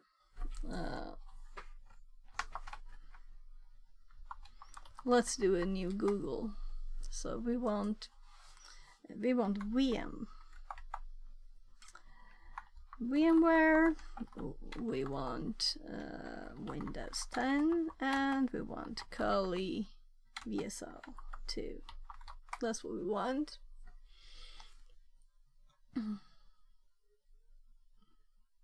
So it's not how to. How to is easy. I'm thinking if there are some special quirks, you know, of this. So for casual users, version visualization performance feature, they're non-divisor, but this is fairly standard. It's the same visualization features that we all want. VMware guests can be configured to work with VSL, but it's not without drawbacks. Yeah, so that's why I'm thinking it would be better to have separate machines and not have it on there. Let's actually look why he wants it on there, right? So he wants to be able to install both Linux and Windows tools, I'm assuming. But we could just have them on separate virtual machines. But then we would have to transfer the files between them, right?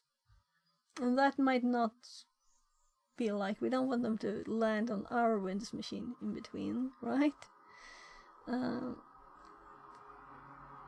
So VirtualBox doesn't support it.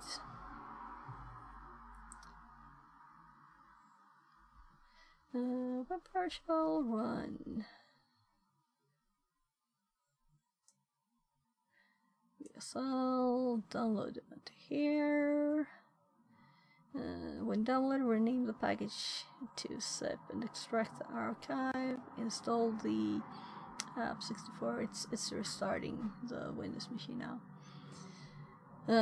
Package confirmed. Well, then let's actually rename the stream, right? So installing digital forensics VM, right? Because we won't have time today to start that. And the YouTube one can't do it in I can't do it in OBS. I'll have to go in here and we see what let's see what pops up here. YouTube Studio and content live. I want to edit this one to installing digital forensics VM. There. So it will be for more stuff. But that's what we're calling it to. So it's almost done with its installation. So I'm just keeping reading here.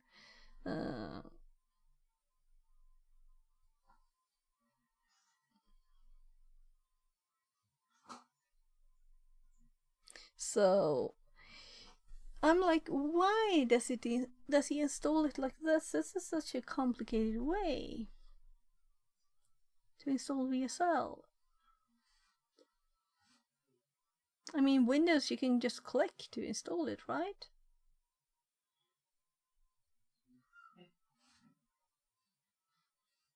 Do not upgrade to VSL 2 in this one. Can we do it? So we will do snapshots. So if it doesn't work with VSL 2, we'll just go back to that snapshot.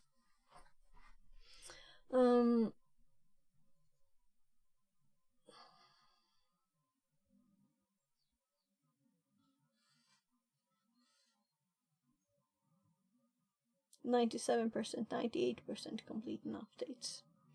So, right. So I'm thinking maybe the TTS message is a bit of a mess, right? And also maybe I should be on this side here. So it actually started. So password.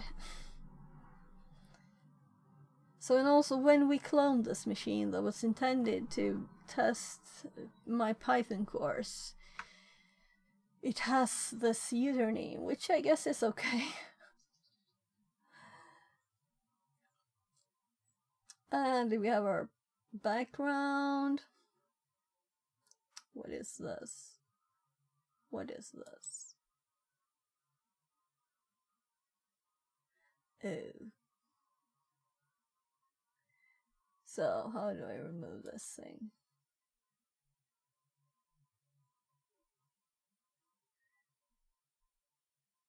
Taskbar settings. Let's do the settings we want before we really get started, right? And do that snapshot and stuff. Because I'm thinking I will use this a bit, and I don't want it to do clause stuff. Does anyone want that? Ever? Am I, like, odd? So we can't do this either. We can't customize our taskbar this way. So last time we just googled.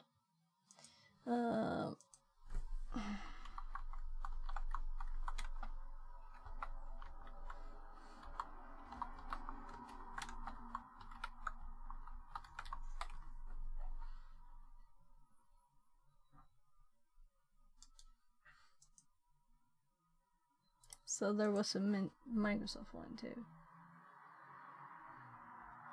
So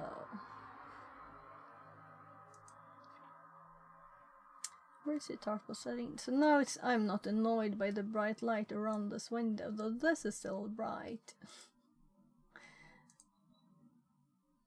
Yeah, so let's go here, let's go dark.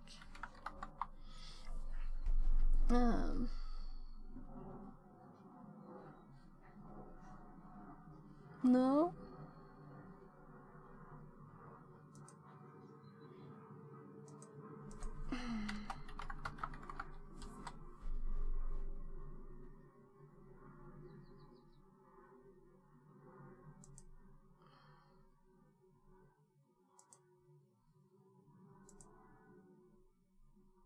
Yeah, what else do we want to have always on this machine?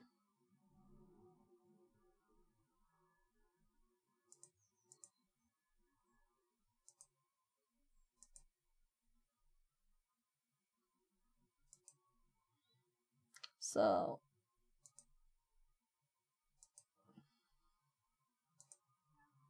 now we can read this.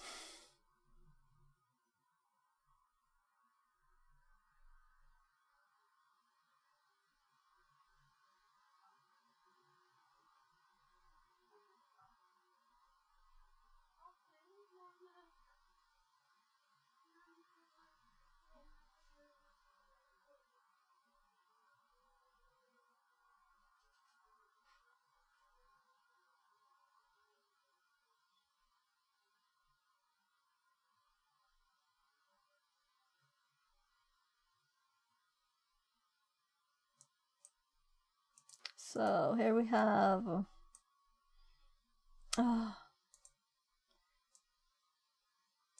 Dark Reader isn't perfect. So let's just see if this notepad actually is dark mode now. Or we did do the Windows 10 one, right? So it's not, it's just it's normal.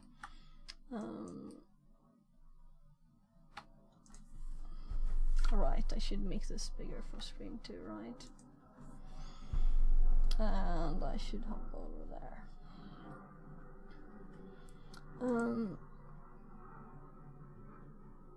We're going to look at those paths.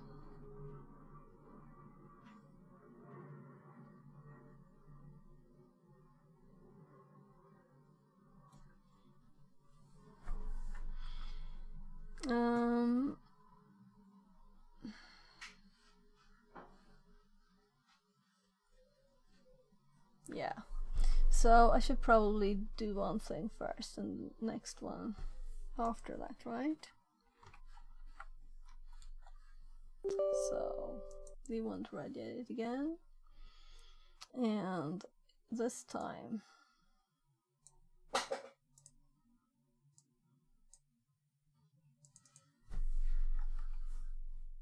I guess I want long lines this time, right? And bright light. So HKLM,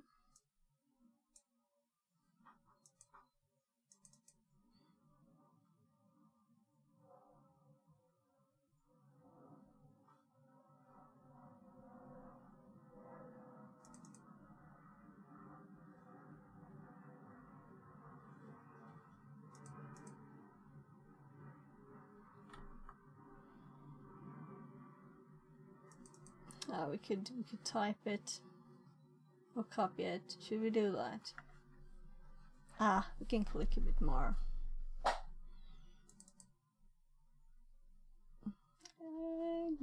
I'm not in a hurry. This is kind of fun to do.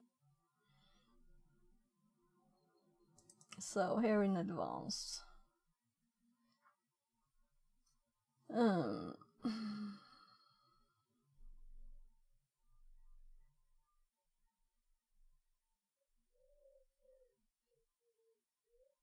Removes widgets.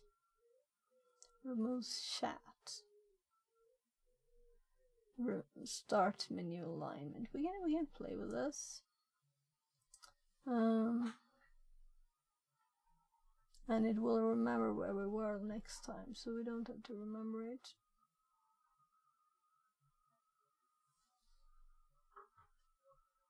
We're supposed to add stuff.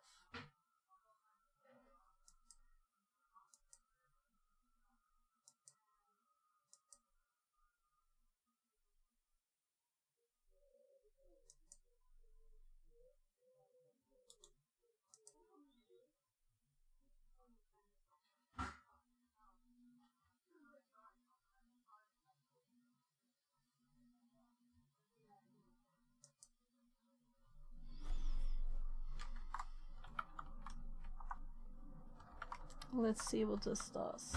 I'm curious.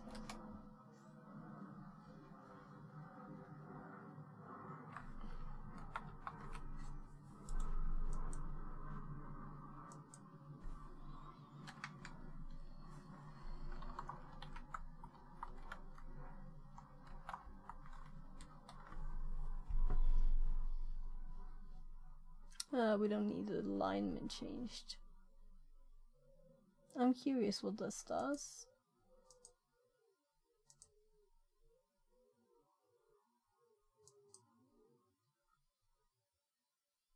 Let's log out.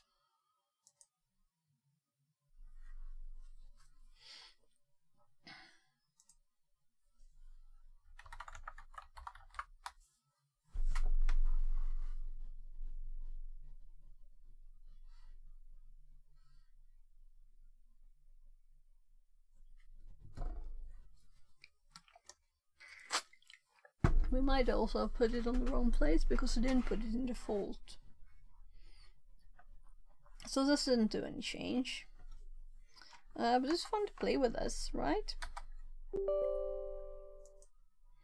So let's go back to Firefox. That looks okay now. Oh gosh, I didn't enable it. Okay. That's a thing to do too. We need to go to the settings.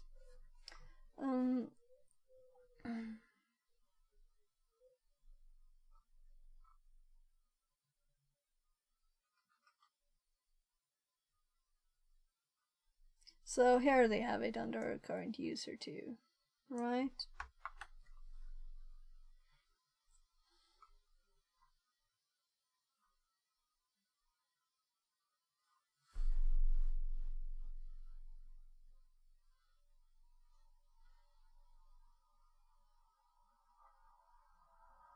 So let's just remove the ones I added, and we're going to skip this for now.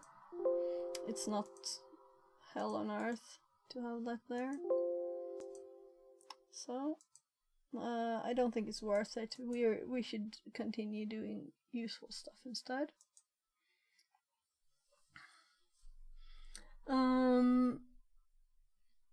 So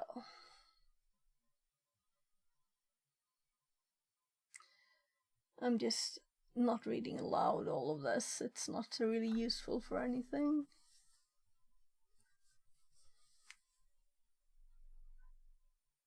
So VSL and VSL2. VSL2 is preferred and the default option when installing VSL. This is because VSL2 uses actual Linux kernel inside a Hyper-V virtual machine. VSL1 uses a transition layer similar to Wine. So I'm thinking maybe VSL1 is better actually, since we're inside a VM already. And it might be a mess. We recommended using Windows 11 as it's simpler. However, if you're using Windows 10, it's still possible and requires additional steps and places to make Windows 10 easier. Having a machine as subtly as possible will help. So I saw the restart. Well, this Don't you think this is horrible?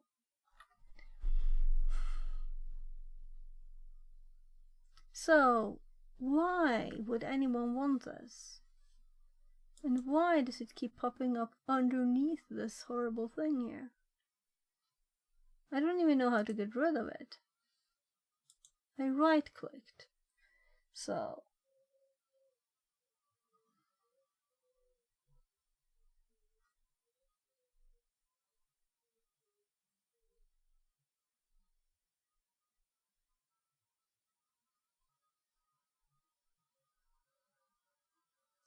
So there is settings here. Turn off. There we go. I should have just clicked randomly on any place on the line. Task view button. What is task view button?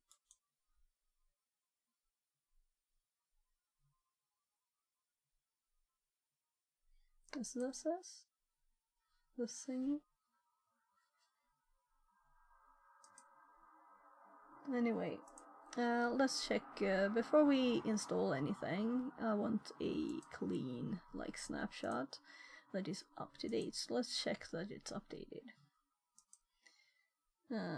Make sure.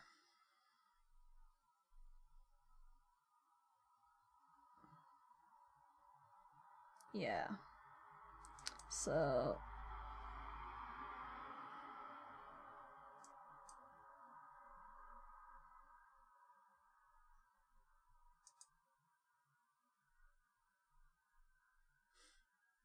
So on my machine, I totally disabled the poor restarting my machine when I'm doing something thingy.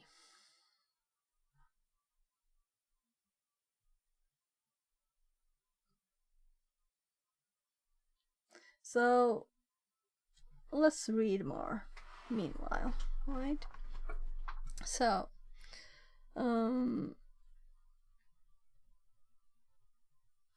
there.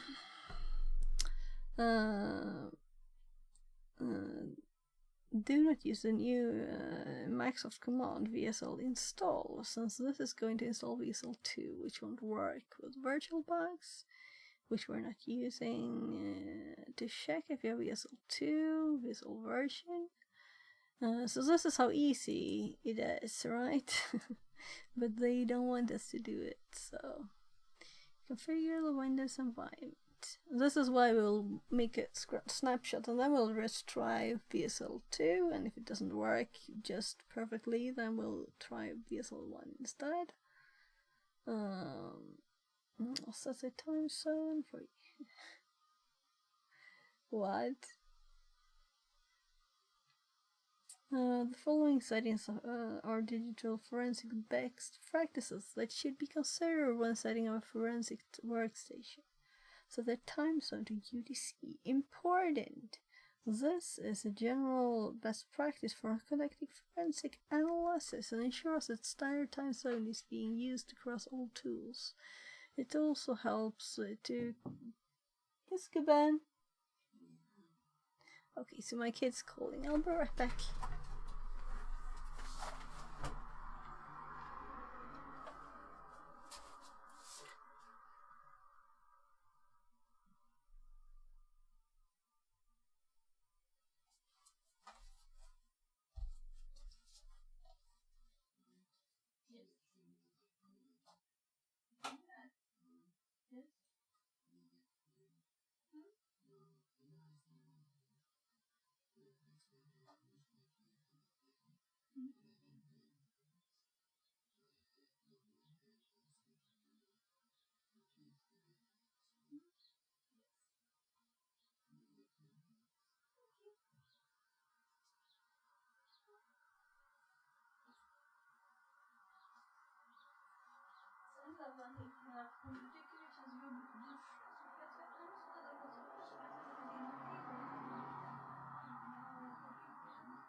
So, installing 100%. No, installing 11%. Okay, so it switched the text first. So I have pancakes in the microwave for me when I'm a kid. I have 2 kids, not pancakes. Well, there are 2 pancakes in the microwave. Very interesting, right? So, time zone. It helps to correlate events that possibly happened across different time zones. Or where this origin is not clear. Okay, so let's do that then. I just change it to my time. So, it's not like it's crazy far, you know? UTC is 1 hour off. So, we will just have to remember.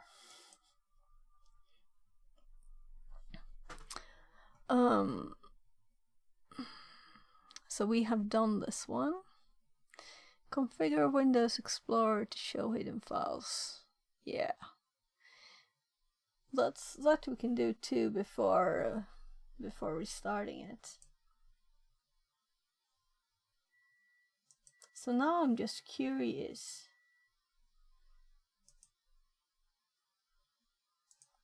I'm just curious now why it closed the Windows Update bit. So always show. Let's fix all them.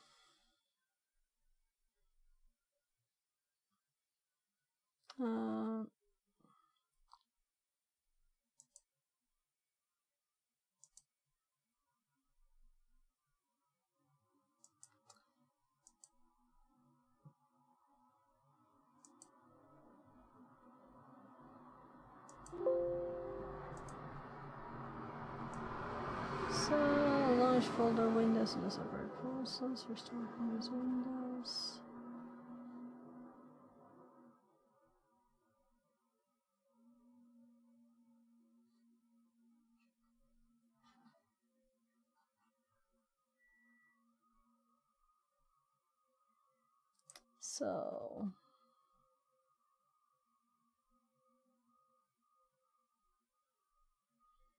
So let's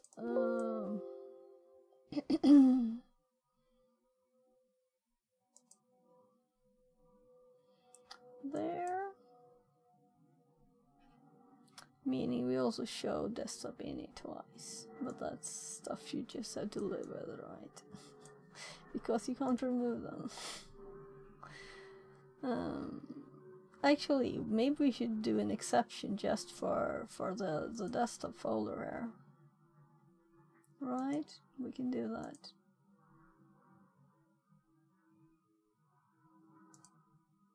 So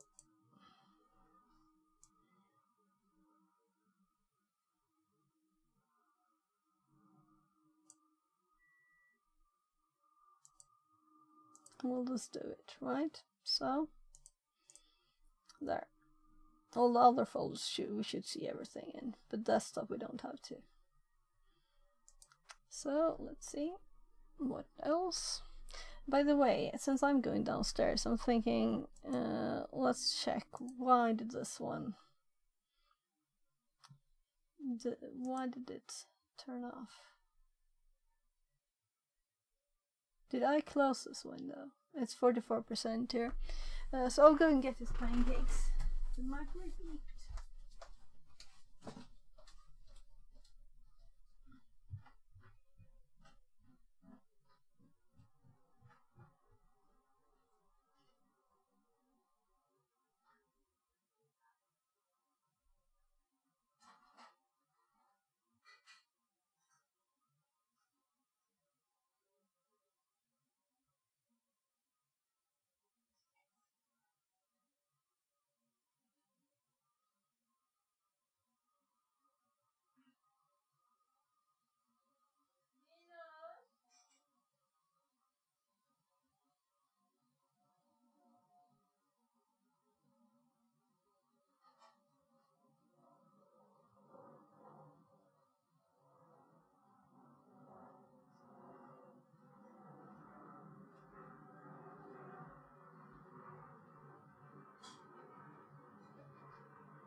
MP says I must go, but thank you for the stream.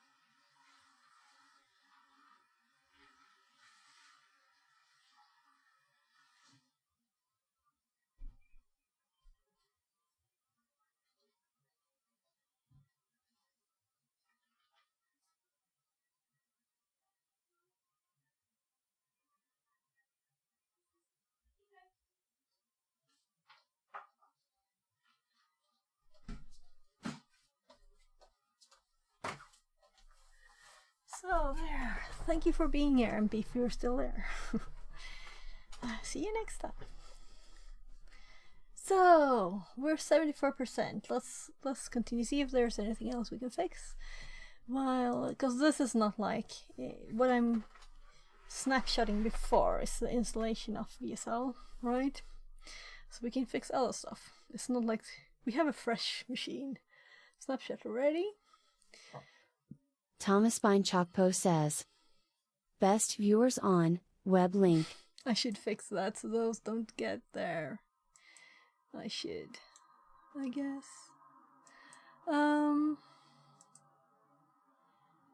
Right.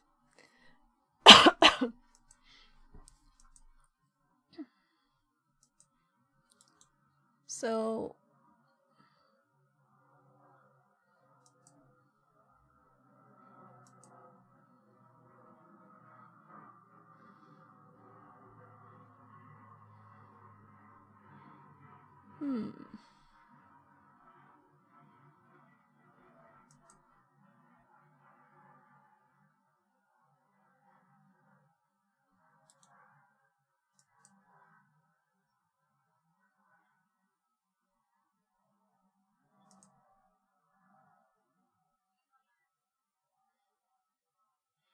my god, I'm just trying to see if I can. This is what I'm trying to do. I'm trying to get rid of this message, but as soon as I'm trying to get to the now it's down here, because I always got the pin one, so we can actually delete the message. Though those are not that bad, you know, but still.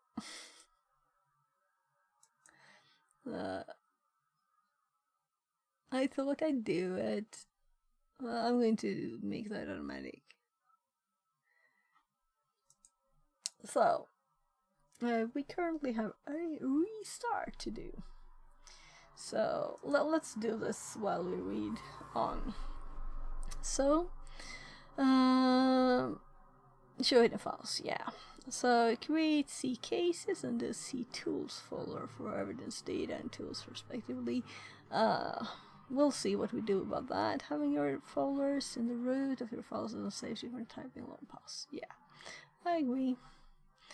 Configure Microsoft Defender to avoid interference with evidence tools. And that's where we're excluding these. That's where we're creating this, I'm sure. Yeah, so want to permanently turn off real-time protection.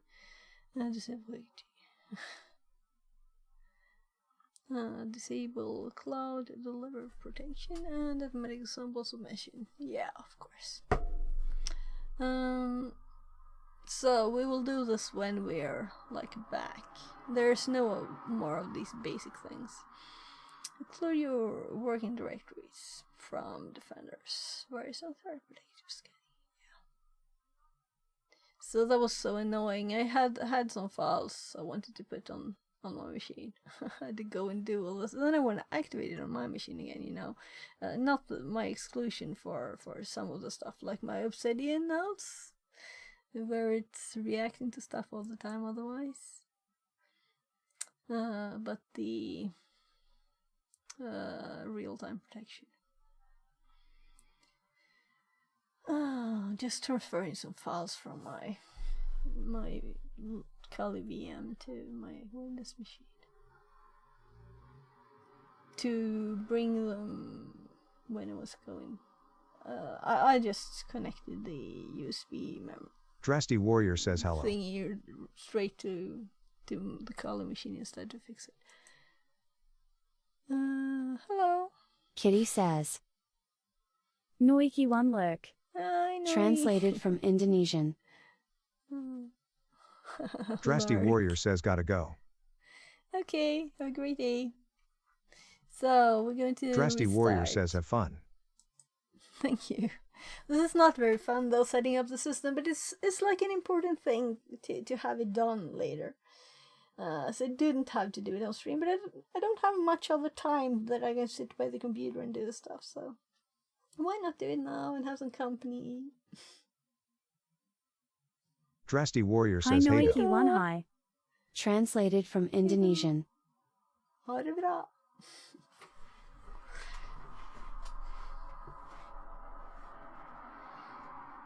So, how are you, Nori? Drasty Warrior says lol.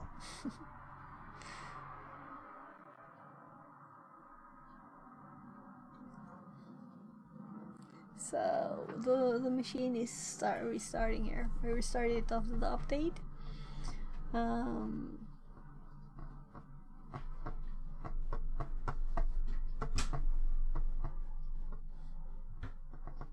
It's nice to have one of these guides to follow.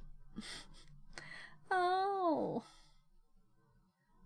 waiting for the TTS. I am unsure. I may be coming ill Noiki one cry.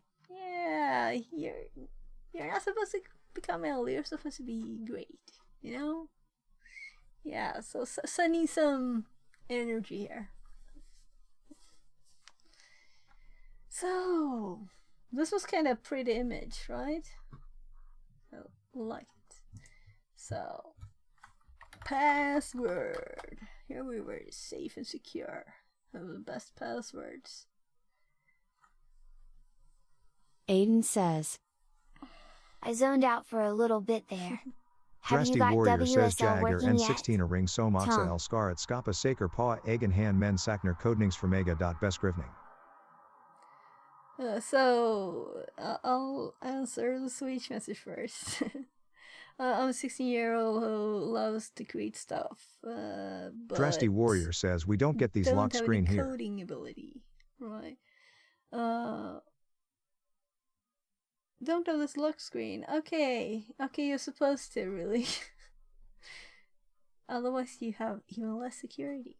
Yeah, so if you want to learn coding, you know, we can. I should work on my Python course.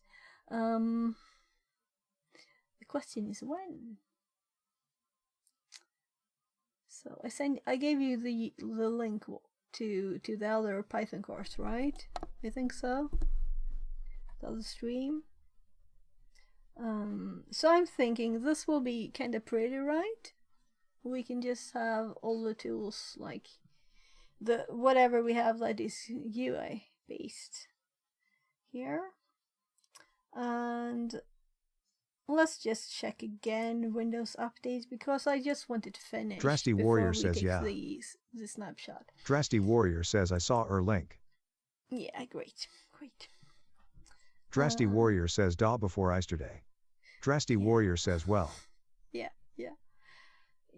So let's check for updates. Let's hope it's finished now. Up to Drasty date. Warrior says did you ever dream to work in Microsoft? No, I didn't. So Microsoft is kind of good and bad things, you know. But well, I could work there if they asked me, you know. But also, it's such a big company. I would prefer to work in a tinier company. So when you work at a giant American company, it's like you're nothing, right? You're just a tiny part of a giant machinery where. So if you work in a tinier company, then you're like, you can affect the stuff more and things. So. Drasty Warrior says ooh okay.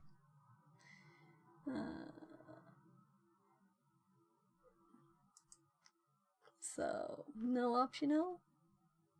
While we wait here. So I thought about Drasty 2. Warrior says less work hour. Oh, well, the work hours, I think it might not. Drasty Check Warrior that. says more free, less stress. Drasty Warrior says lol. Yes, I guess everybody would want to work like 6 hours, right? But right now, I would kind of like work full time, really. Drasty Warrior says my dream to become the AHOT of Microsoft operations. Okay, cool. Nice to have a dream. You have something to aim for. That's good. A lot of things to learn, right? And you have to start working somewhere else.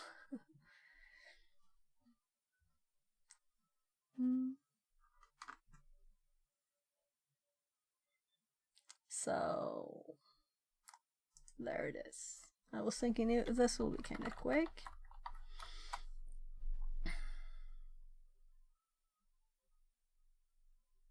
So, by the way, on the topic of reinstalling my main computer,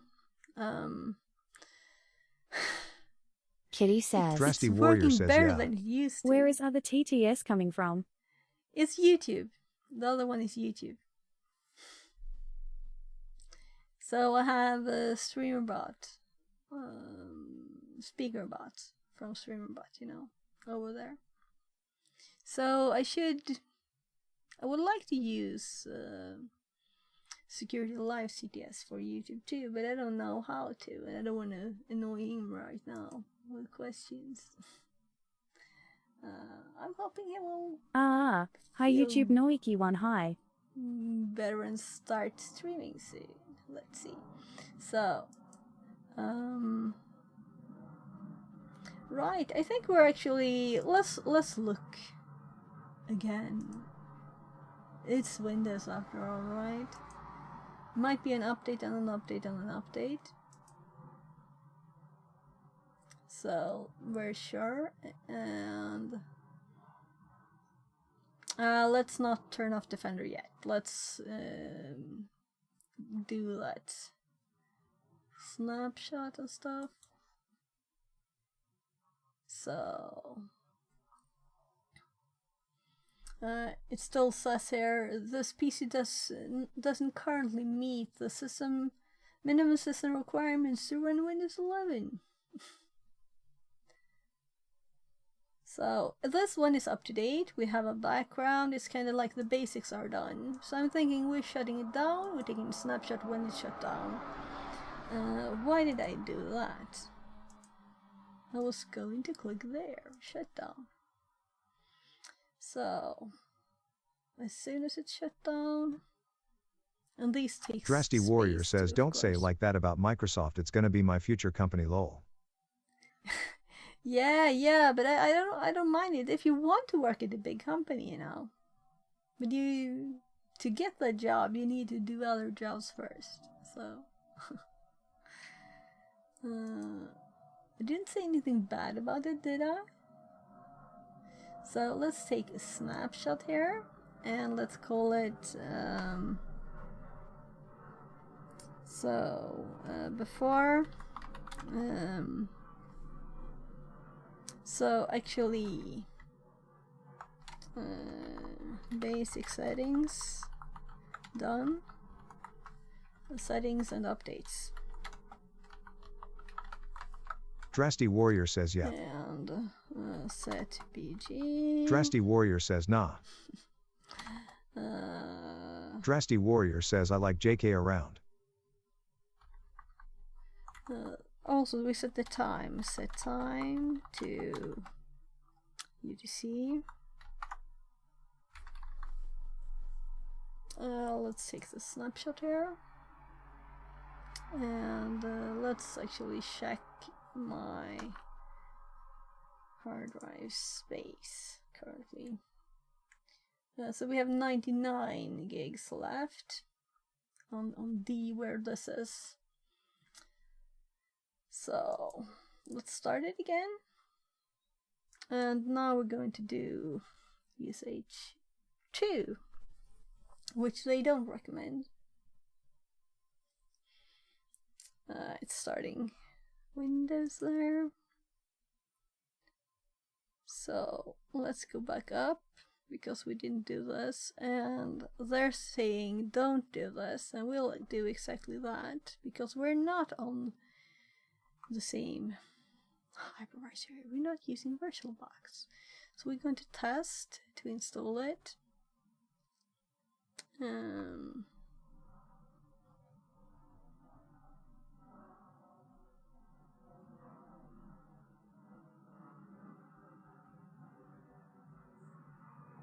So do not use VSL install. By the way, we're going to look at the Kali page, of course, because that was wrong. Password. Do I actually have password as a password? Am I just saying password to confuse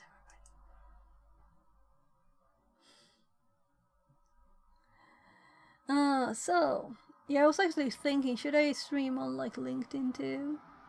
A lot of people do even more places, but I'm streaming just from my computer, both. So we'll see.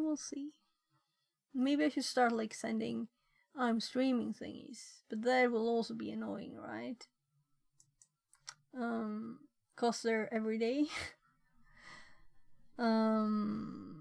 Well, I forgot setting that I really would have wanted in there, but we can just restore this and continue reading. So size up text, move me a bit. So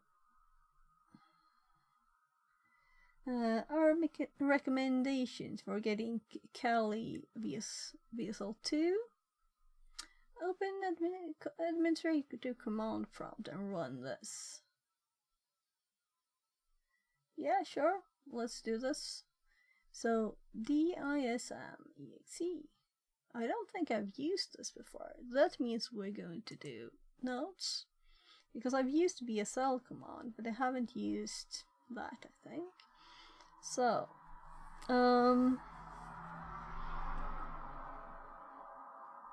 I'm thinking this is of course Windows, and we're not doing a box now.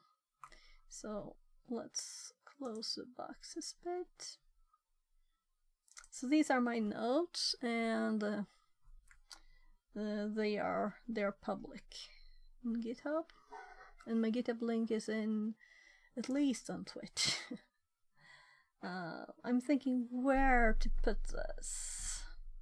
I have a Windows one over here. This might be a reasonable place to do this actually. Let's like so VSL2 Kali. Oh, sorry.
So sorry, just my hubby calling. He's already on his way back from work since it's apparently kind of dead, you know, summer. Right. So let's actually just. It's not like we really need this because it's here, right? But it's always nice to make some notes. So for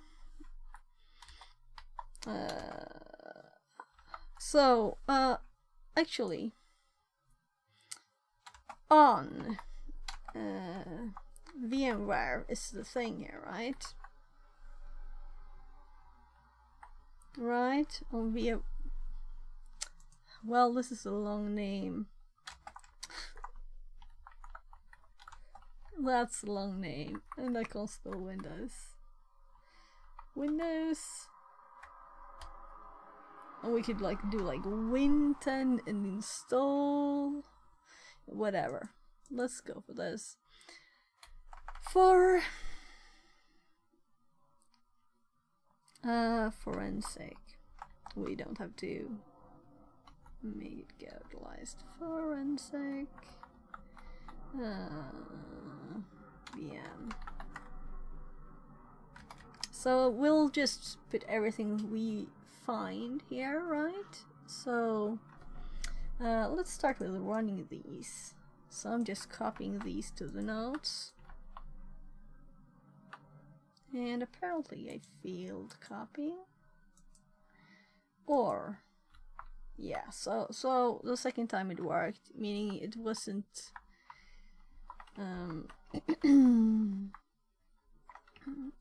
it wasn't that copying doesn't work to this virtual machine. It works. Let's open a CMD administrator. And I don't know, did it all go black for you guys? Let's make it tinier here, and I'm going to actually paste this here. But just let's do one line at a time. And of course, I'm like totally stupid here because we need to do it here, and I was going to copy from here. So now I already copied it. And let's open a CMD over here where we're actually supposed to do this. I did uninstall VSL because of my full hard drives on my machine. I used to have Ubuntu on it. And Kali, right. I had both, I think. So there. So let's paste this first line.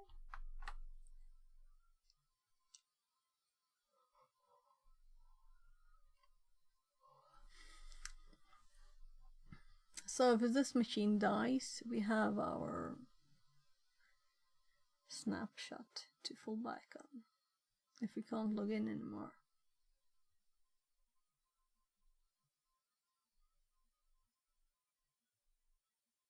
So yeah, because I was thinking, why did we get the new line sent? That's because my latest copy of just one line didn't work. Which is odd. So what we did now, online enable feature, feature name, virtual machine platform, all, no restart. So deploy image servicing and management tool. So let's actually put this in the notes so we have an example of what output we get from this, right? So that's that. We could also SH this so we get a bit of color in there, even though it's not a lot. So let's just actually, so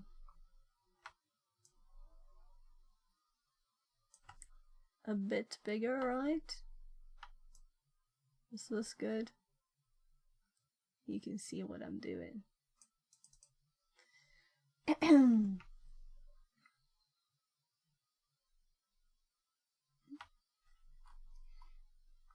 Actually, let's do 2 smaller because my head's in the way of the right.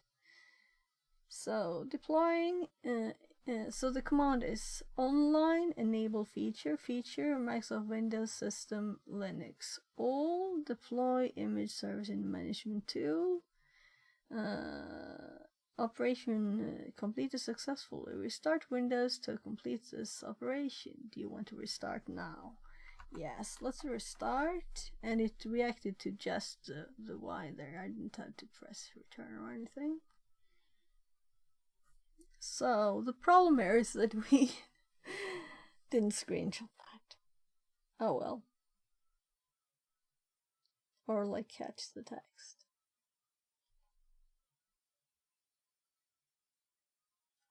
It was very similar to the other one first and then not.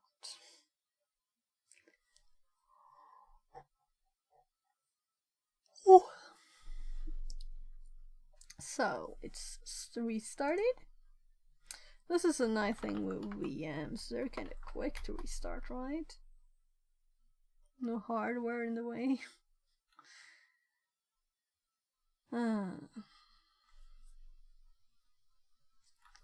So this takes some time.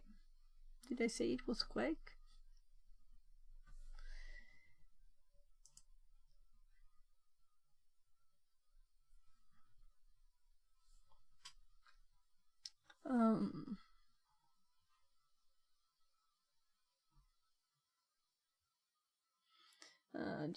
Just thinking about the kids a bit.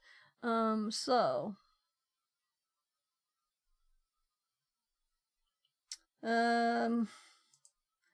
it annoys me that I haven't done this setting yet. So we should do it. Let's go to settings here.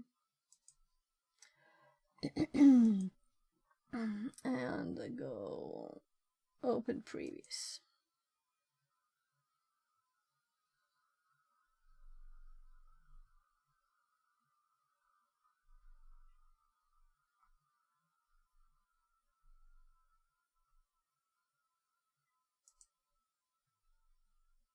Yeah, Google on top. So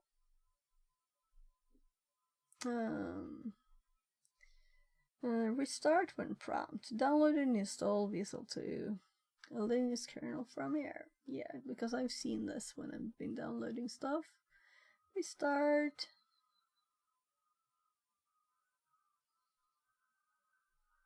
But why should I restart it after downloading it?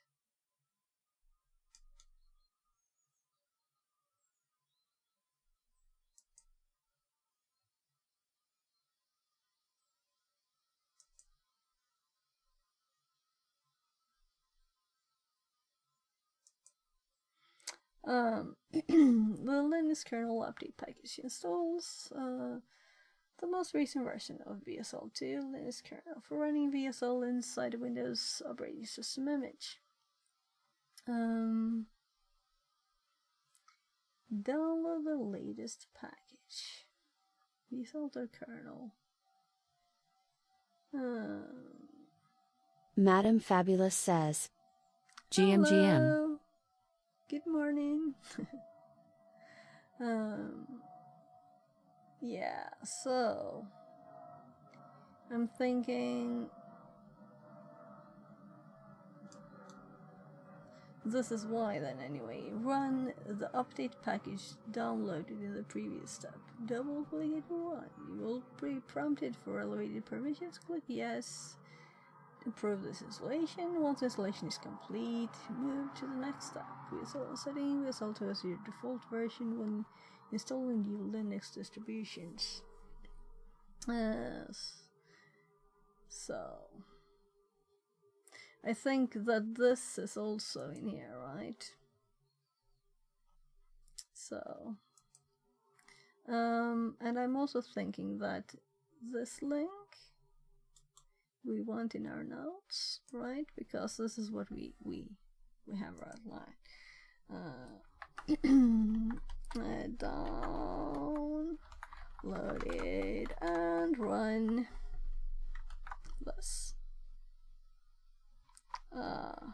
well, from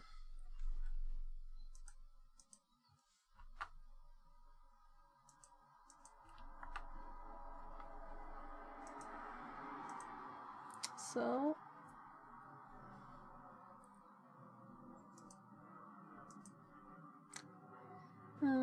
it's an executable file. It may contain viruses. Windows system for Linux update setup. Welcome to Windows system for Linux setup wizard.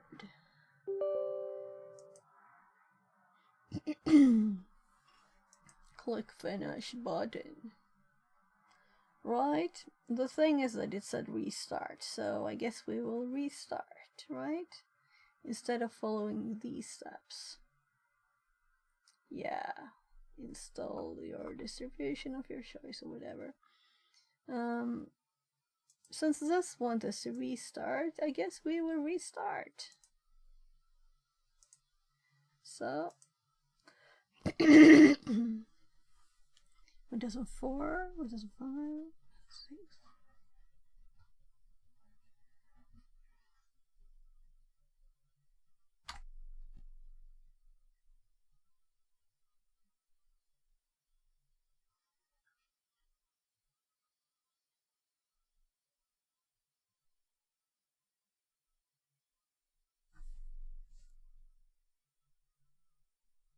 So maybe about 30 seconds, we'll see there. Yeah, about 30 seconds, right?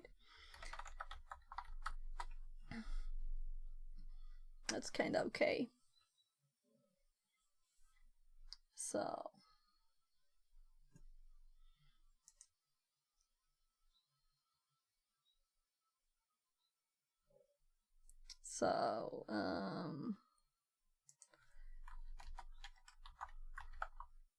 I'm just typing restarted in the notes.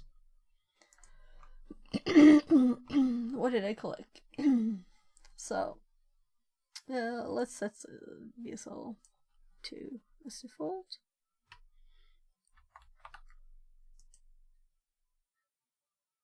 Aiden says, Welcome back, Madam Fabulous. Smile, smile.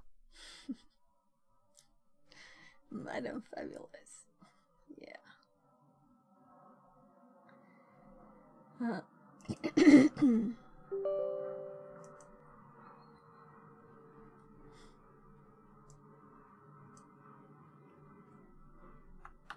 So that should be quickly done.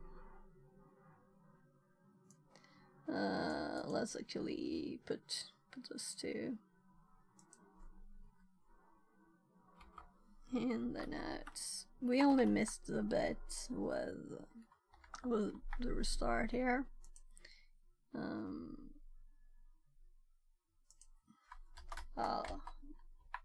Doesn't matter much, right? So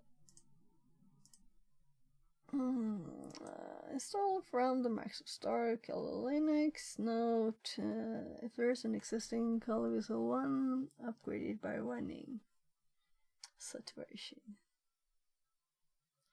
Run Kali to finish the initial step of creating a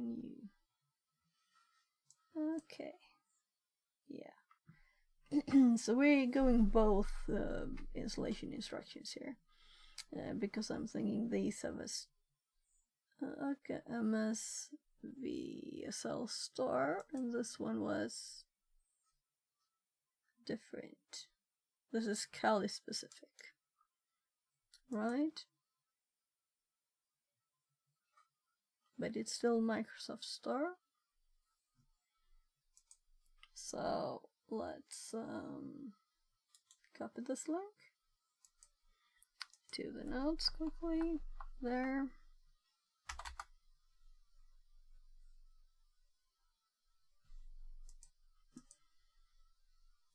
And I guess download. And then I guess we run it.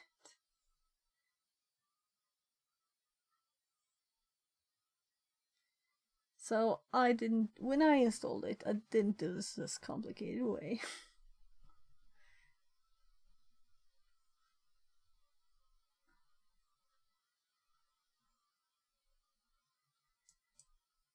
I don't think you need to do these at all.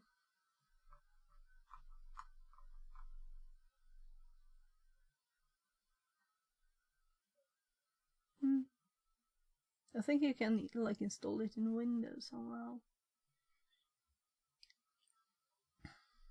So let's compare. So we're doing virtual machine platform first. And these are doing Microsoft Windows Subsystem Linux, which is the second line here only. So Microsoft should know its operating system, right? So it's installing Kali.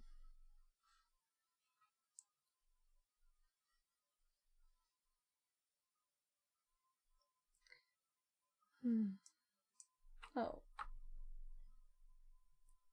So installing this may take a few minutes. So first, and downloading and running.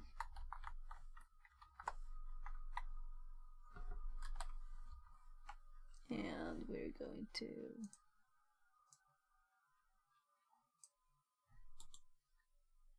just paste the thing here. Nothing really making nice color, just a pink N. Installing this may take a few minutes. We also registration distribution failed with error. May please enable virtual machine platform feature, right? So this is what we're getting. So let's see if we can make this work. So let's go down here and see if there's any information here.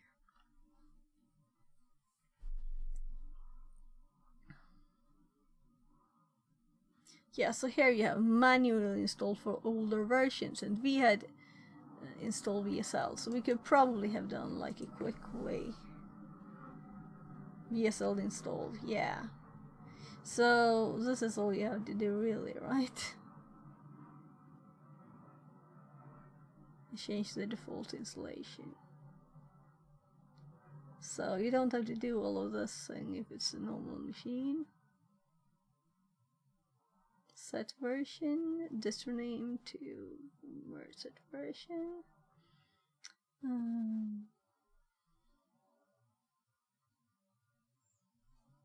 So we kind of did this with the Kali Linux. We clicked get. I just assumed this, you know. The console window will open. You will be asked to wait for a minute or two for files to be decompressed and stored on your PC. All future launches should take less than a second. You will then need to create a user account and password for your new Linux distribution. And this is the same like window, only these will be creating a username. And we need troubleshooting.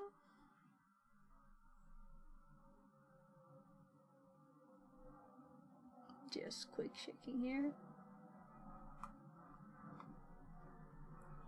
So, troubleshooting.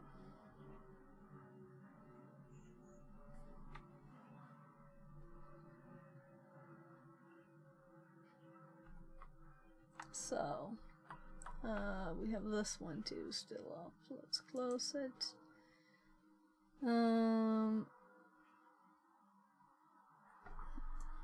Let's put this in the notes.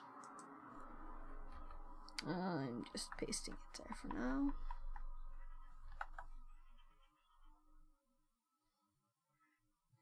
Meaning also we have the error number. So let's see if we search for the error number here. And we find it, installation file. Please make sure that virtualization is enabled inside your computer BIOS. The instruction on how to do this will vary from computer to computer. Require CPU support second level address translation slot feature, which was introduced in Intel.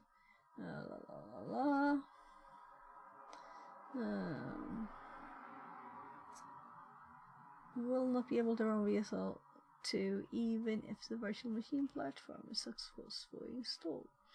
Everyone tried upgrade. Yeah, so since it doesn't know we're on a virtual machine, well, let's actually Google on this one now. So first of all, this error, and then do VMware, right?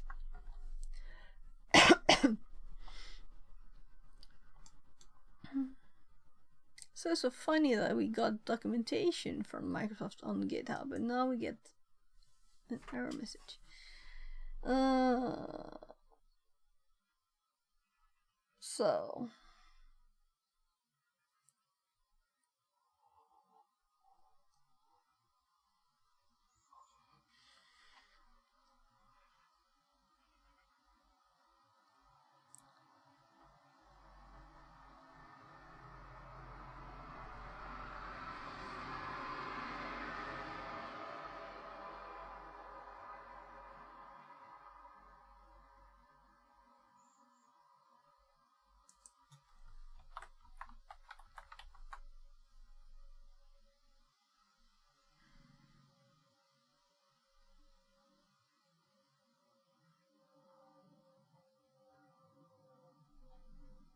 So let's TTS this while we continue looking at the top. If this is off topic, or belongs somewhere else, please let me know and I'll move Madam it. Fabulous says. Also, if I read the thread no correctly, slash. this is regarding trying to Translated enable from German. WSL2 in a Windows 10 VM running on a Linux host, but the errors that I'm seeing are basically the same. Will running these commands on a Windows 10 host allow other hypervisors, particularly VirtualBox, to run with WSL2 enabled on the host also?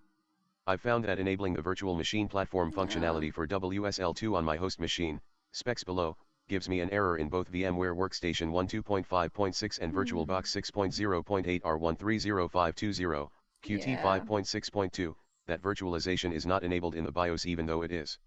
If I disable virtual machine platform and reboot, VMware and VirtualBox both work again. I do not have Hyper-V installed on my machine. I'd love to take advantage of the benefits of WSL2, but for my Docker development setup on my work machine, I need to be able to use at least VirtualBox, so this is a killer for me. VSL2 Machine specs: and Docker Dell XPS and 8900, without any 32 problems GB on this RAM, computer. i7-8700 quad-core with hyper-threading, all virtualization enabled in the BIOS, XD enabled in BIOS. Windows 10 Enterprise 1903 build 18362.10006. All latest updates for firmware/BIOS are installed, as are all the latest Windows updates. Let's just currently on the slow ring of the Windows options, Insider right? program. Thanks.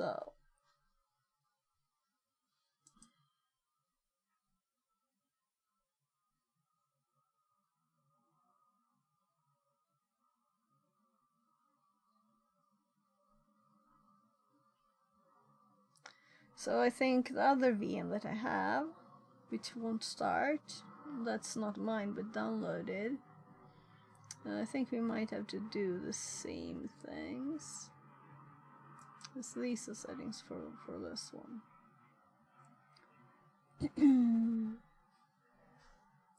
Okay.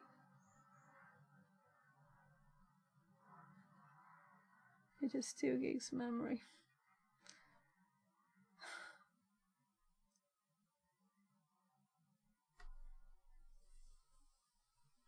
I don't have very much memory, so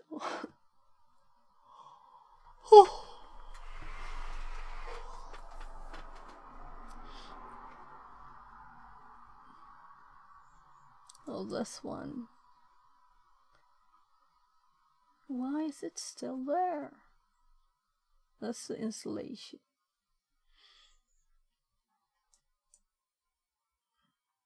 So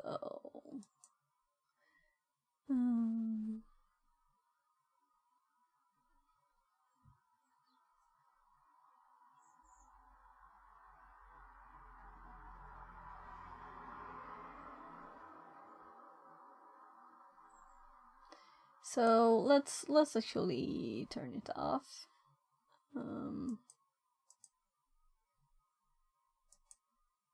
So we can see the options when it's off. Also, I need to get a sandwich or something. What time is it? 16:27 already. So edit the virtual. Dev Sutar says, "Ma'am, smiley face. I'm back again. Good afternoon from India. Heart." Welcome back. Welcome back.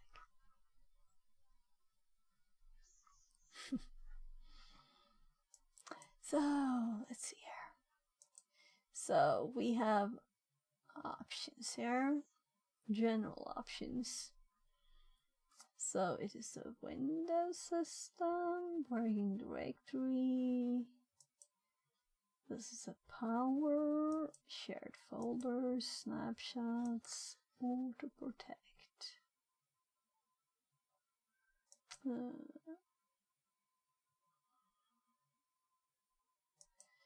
Access control.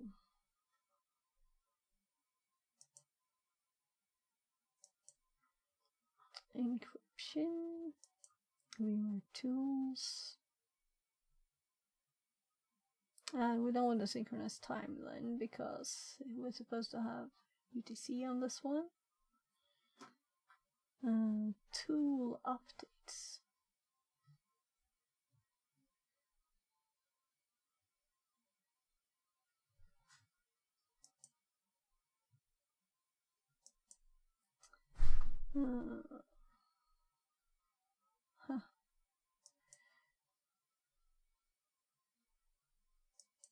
So nothing of this is here in the advanced one.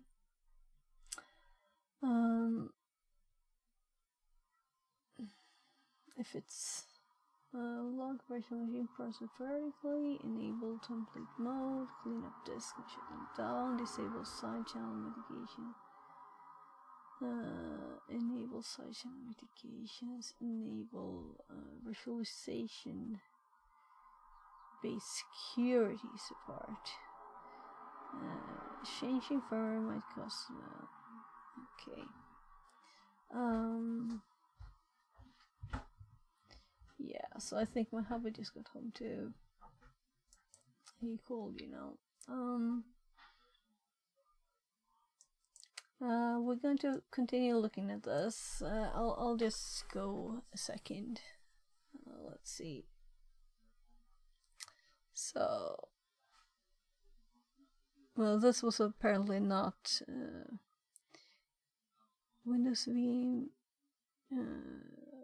Dev Sutar says, "Ma'am, I'm web developer and cybersecurity guy as beginner, so I want to tell you about the I Was Make website that was gathering all info file system from the victim's system without permission."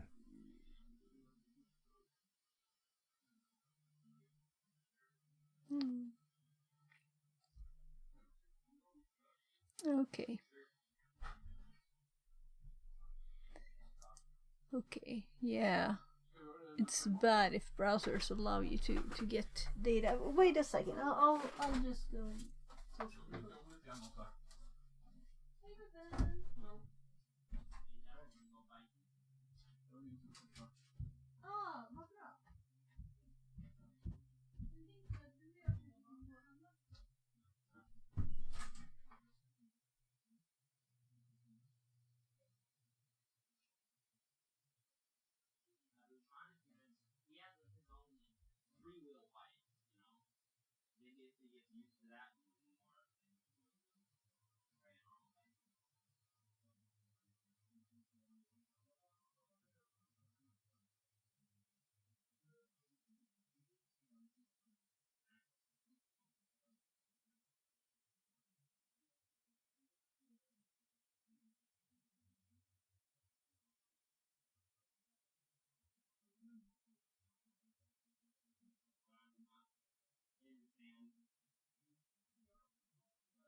Men nu har jag Windows i Windows och i den andra Windowsen som är Windows vill jag ha Linux.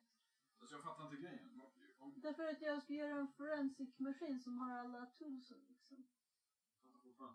Du vill bara köra virtual maskin så har man en Linux eller FreeBSD om man vill ha. Men jag vill inte behöva ta filerna tillbaka till Windows-maskinen som om det är malware alltså. Virus och skit som man tittar på i en separat säkerhet. Vill man inte att det ska komma in till sin riktiga Windows-maskin? Ja, men är det inte därför du vill ha den i en virtuell eller vad? Ja, men om jag har en Linux och en Windows-separat så måste jag ju ta det emellan dem. Måste jag ha nätverket på något sätt. See? Ja. Vill du ta det eller? Jag tänker mest att om man ska testa och köra i den. Ja, men i VirtualBox eller VMware Workstation så kan du... Alltså det går ju, jag håller bara på att mixa med det. Du kan ha slutet VLAN som du har. Ja, en Windows-server och en... Men det är inte det som jag... Jag vill testa att göra... Ja, jag har inte gjort det där subsystem-grejen. Ja, det har jag använt förut också liksom. So, my hubby and my youngest will go biking for a bit. And then we'll get some food. Maybe they can bike and get Thai food. I don't think so. Right. So I only mentioned it because I already tried. I made sure to run the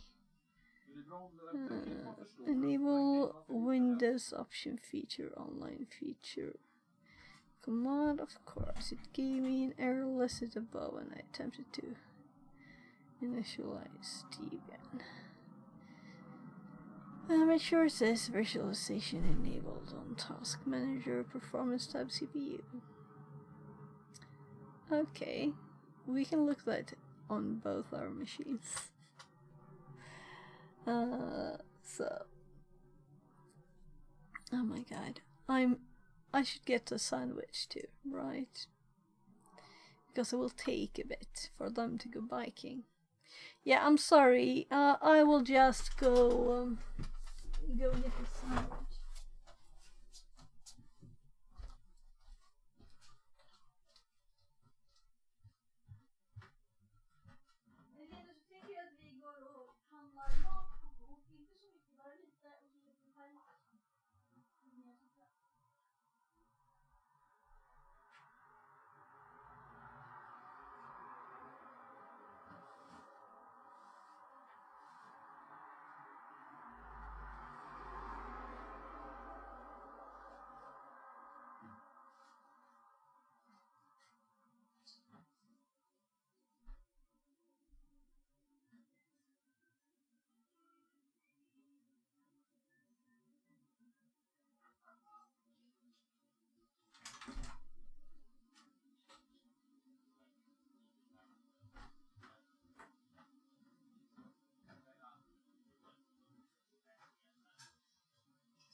So I have some videos.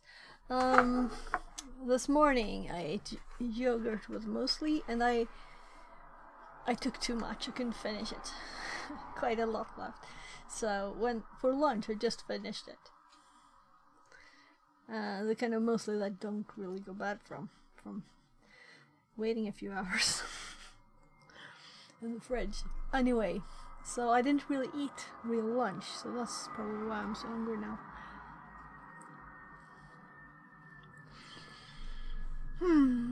And biking to and from work.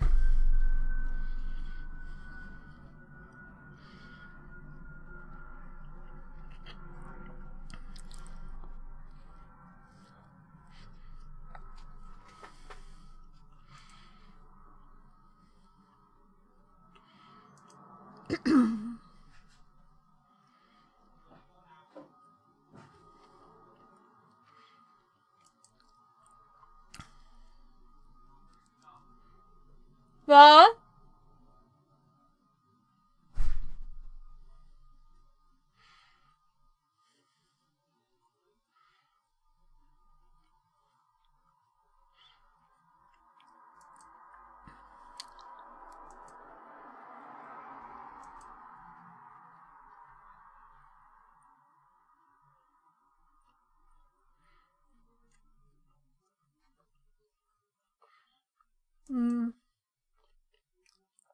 I guess we'll just click through everything, right?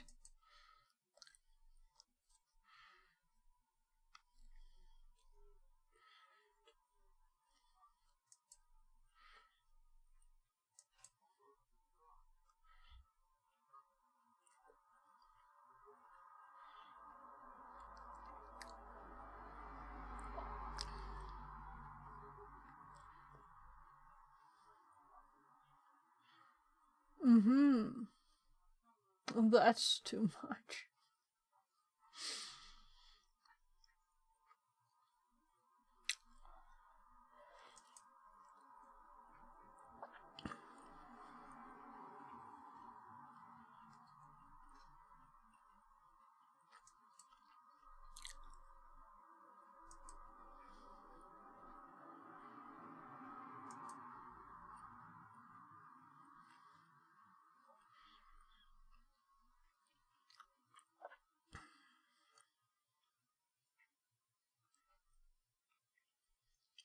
That's just the snapshots.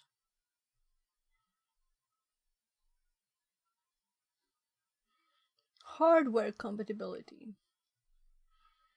A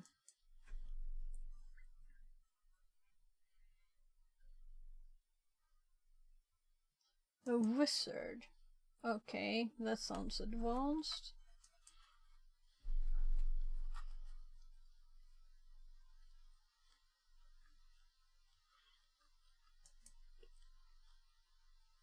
This is the normal settings.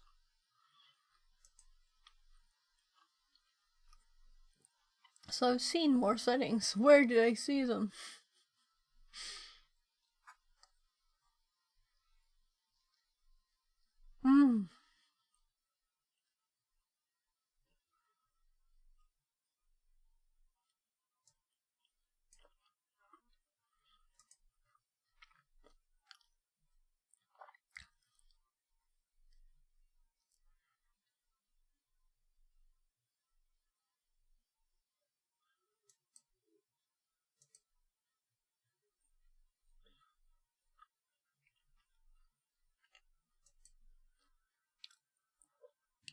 So, where on earth?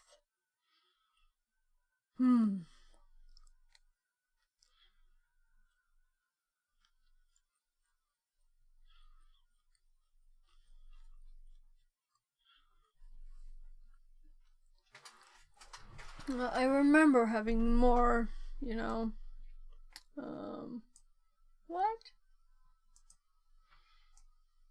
I dragged it underneath the VM. Where? Screen.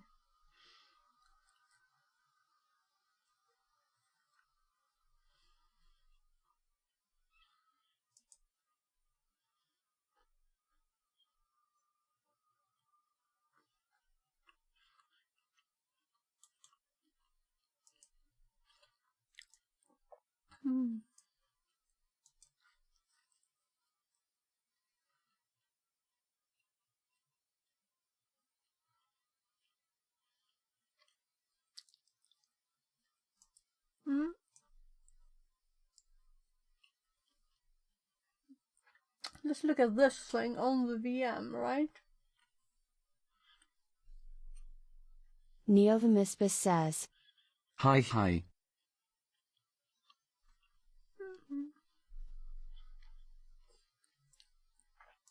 So, let's start the VM again. I didn't find the setting. I've seen it before. That's annoying. When you know you've seen something and you go through all the settings, you don't find it.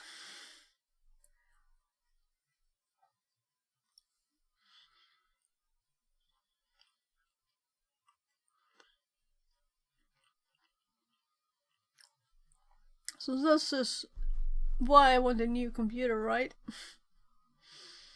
That's a bit high for just starting a VM.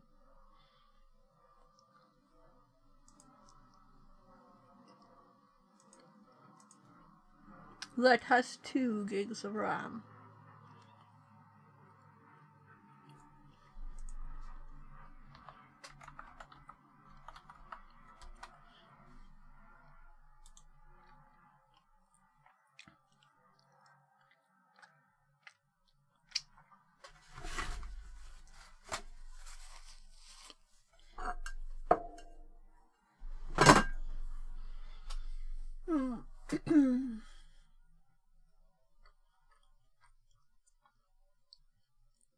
You could just have an actual machine too, of course. But it's kind of nice to have this in a virtual machine.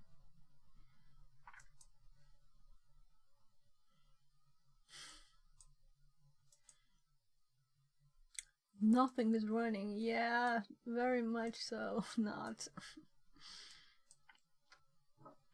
So, this one says virtual machine. Yes, it doesn't say virtualization enabled.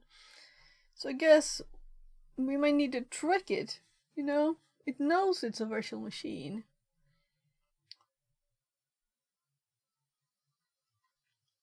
So if we compare these two, so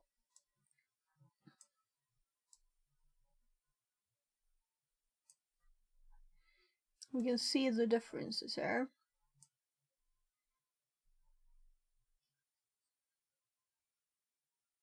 So this is the virtual machine, and this one has virtualization enabled.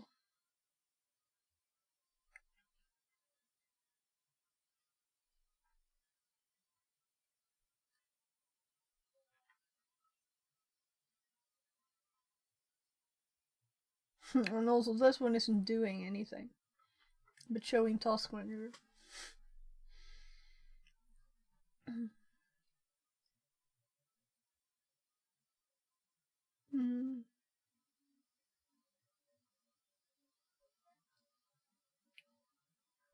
Couldn't it have sorted the drives?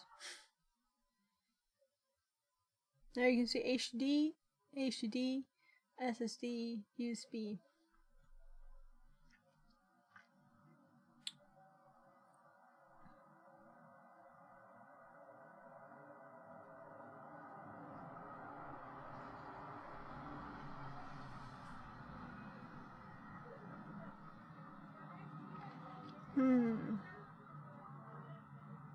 Well, that's good to know. So we have virtual machine. Yes, I know I'm a virtual machine, you know, virtualization enabled. So we don't have any virtualization enabled on the virtual machine.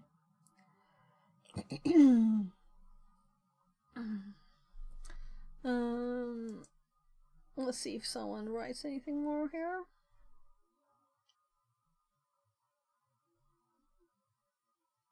Here, virtual machine, yes.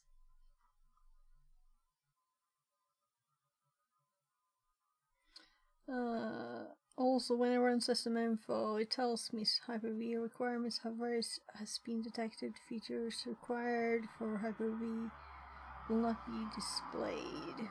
Microsoft documentation says That is expected response for working in less than Hyper-V environment.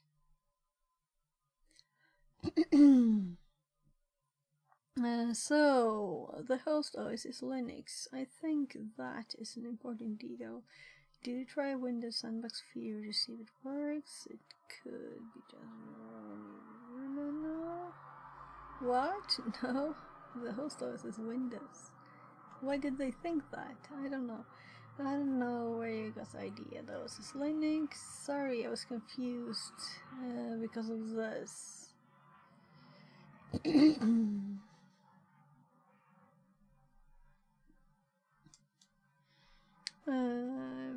In my case, I'm running Visual 2 instead of Hyper-V VM with Windows 10 as host and Taskmaster as logical processors and virtualization. Which CPU are you running, by the way? But Windows Hours feature it utilizes a lightweight VM too, so if you can run it at least we can discard the virtualization problems. Yeah. It says virtual processors because it's generation 2 VM with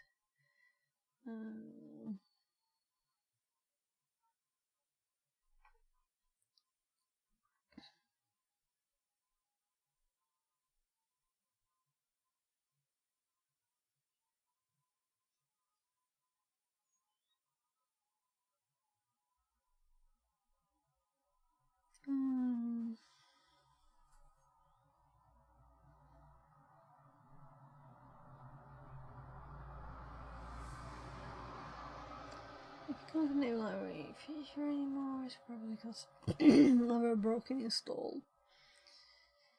Sorry, it was a little long to reply.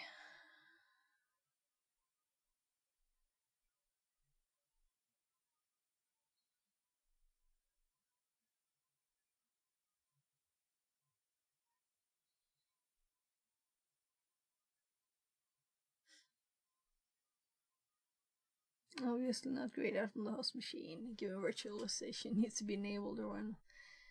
I discovered that this virtualization is not enabled on new Hyper-V VMs by default because it enables the dynamic memory feature. Yeah, so I'm just generally reading on this now. This.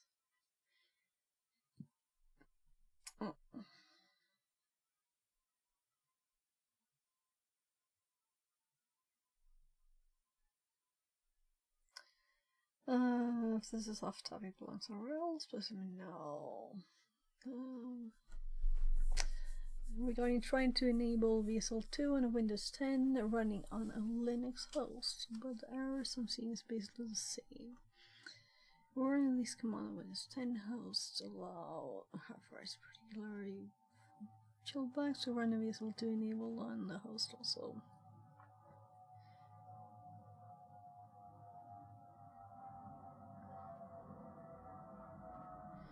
So, not our thing either.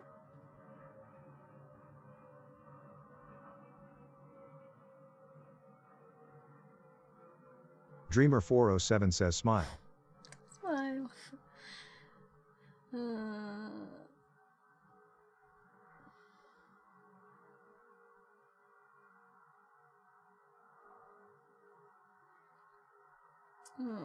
This is some information.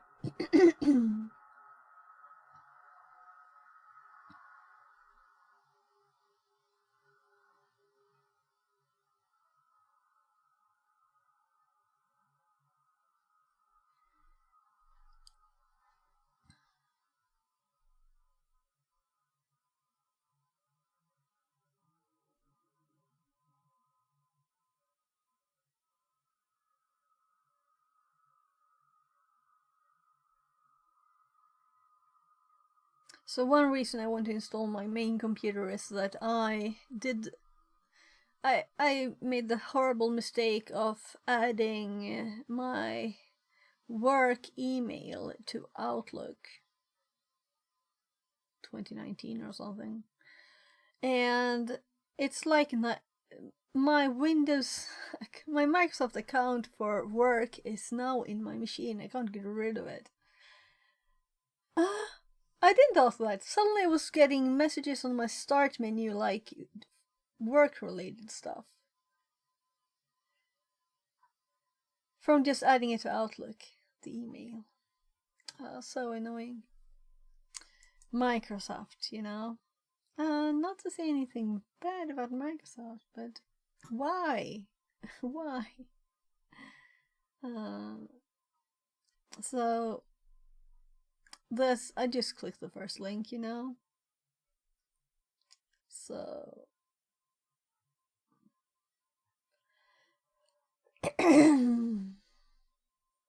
so I'm thinking maybe we should start with other virtual machine.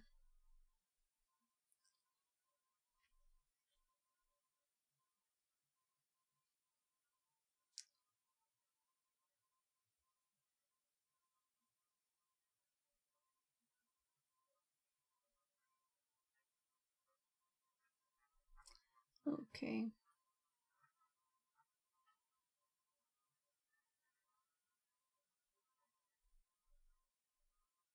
Sorry for not reading all things aloud. It would take double time, triple time, 10 times the time.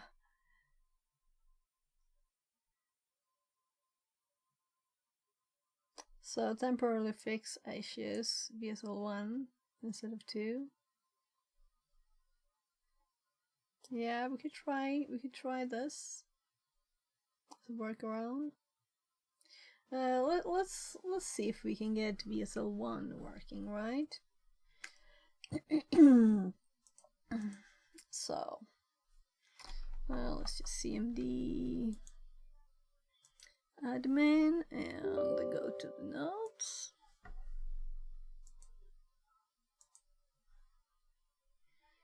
And let's do the same command that we did before, but with 1 now. And actually VSL generally no installed distributions. What if we now try to just run our downloaded file? And I guess it's in downloads, so I wouldn't have to open this.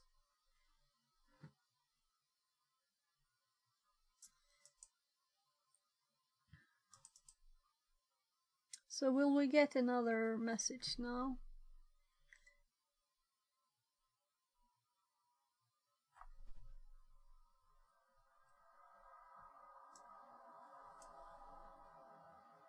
But I'm curious why I don't see those options that I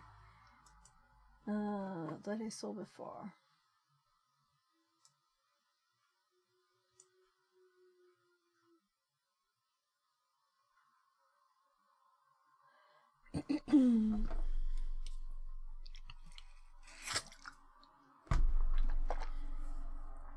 This might take a few minutes.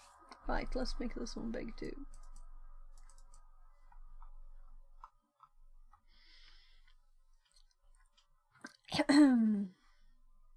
So I'm actually going to search my notes meanwhile for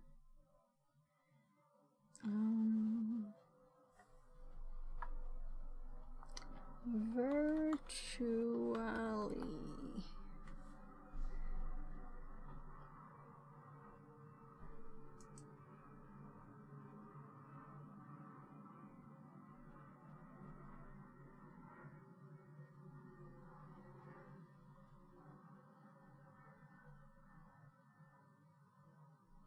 So now we got a different error here. I should have opened this anyway. So I found my other notes that I had on debugging VM. Kind of quickly. So this is for the Win80 from some lab. Well, so it was another anti-siphon thingy.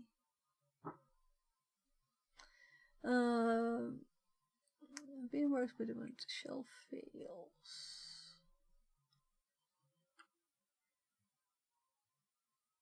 VM processor settings. Yeah, so did I really carefully look at the VM processor settings? Anyway, troubleshooting. Let's find the new error we got.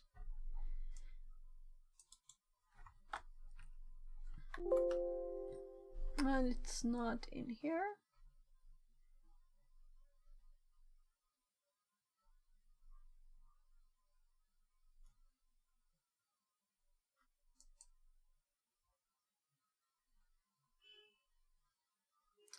So this is the troubleshooting one.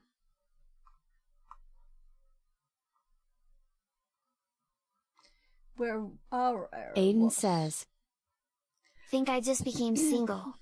If only relationships were as easy as computers, eh? Oh. Fix it 42 lol. Oh. How far along are you now? I was off tongue. Yeah, so I looked up my notes. We read a bit googling errors on Microsoft, but it was, you know, not exactly VMware and other stuff. And we got another error now after trying to switch to unspecified error after switching to VSL1. So I'm thinking we'll switch back to number 2. So let's go back to 2 again. And this one didn't help. Let's actually close the VM down again and look at the processor options again. Since this is not exactly what I had, but I think I copied and pasted from some stuff.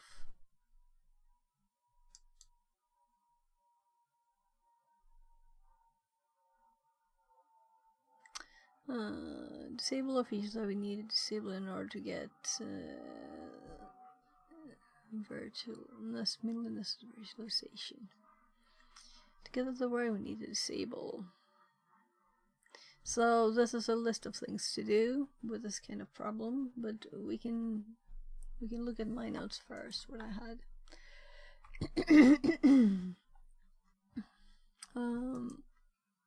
So this is the one we want to do it on. So was it like here then? Virtualization engine.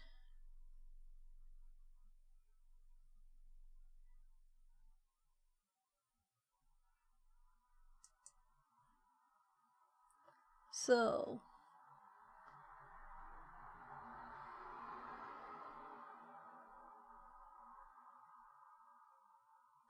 this is what solved this person's, and I found it now in processor settings. I think I looked through everything. Apparently I didn't. I was thinking like, oh, processor. I don't know what I was thinking. Avesh029 says, hello. Hi. How's it going? Welcome back. Yeah, so this isn't going perfect, but I know this is a common problem and we will fix it somehow. So now we changed one setting here, and we can start it and see if there's any change. So, virtualize is not supported on this platform.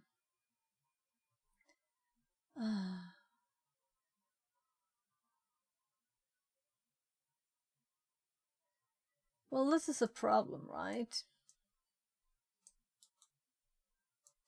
Where is this digital forensics VM from? We're making one.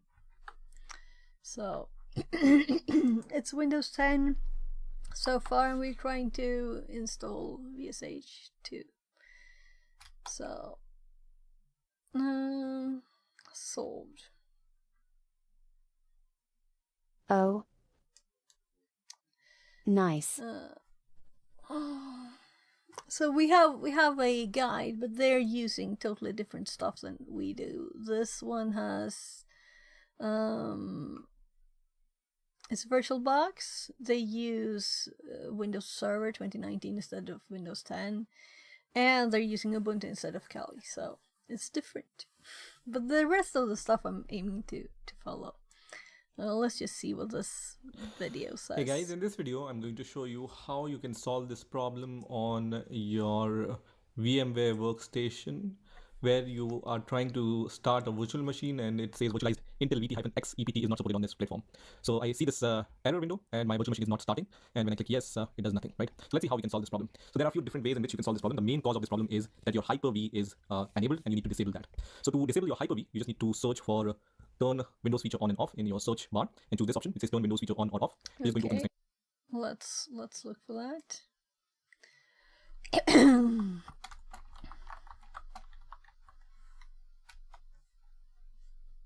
So we have this here. Option, and here, so you can see in my case the Hyper-V is already disabled. If you see this checkbox here, then so let's check. We have Hyper-V with the checkbox. So if we disable this one and click OK, is this all that we need to do? Let's look more at this. You just need to uncheck this checkbox, which is going to disable the Hyper-V. And then once you disable the Hyper-V, you might need to restart your Windows 11 operating system and then check if this virtual machine starts or not. And because in my case Hyper-V is already disabled, even then also the virtual machine is showing the same error. Let's start a few other options. So for the other options, what you can do here is you can open your command prompt. So just write CMD and open the command prompt. So I'm going to write this command, which is called system info, which is going to load all the system information. And you can see it says Hyper-V has been detected. Features required for Hyper-V will not be displayed. In addition to the system info command, you can also run this msinfo32 command and then open system information. And when you will scroll down, you will be able to see hypervisor has been detected here, right at the end. So same message you will see using the msinfo32 command. Now in the next step, what you can do is you can just open your command prompt. So just search for CMD and then right click and then run your command prompt as an administrator and click on yes here. And here run this command, which is bcdedit/set hypervisor launch type off. And you can see it says the operation completed successfully. So make sure you run this command prompt as an administrator. I'm going to put all these commands in. So this is tiny bcdedit. Isn't this what we did, right? No. Let's go to the notes again and let's look. Let's do this and this. So we have this open.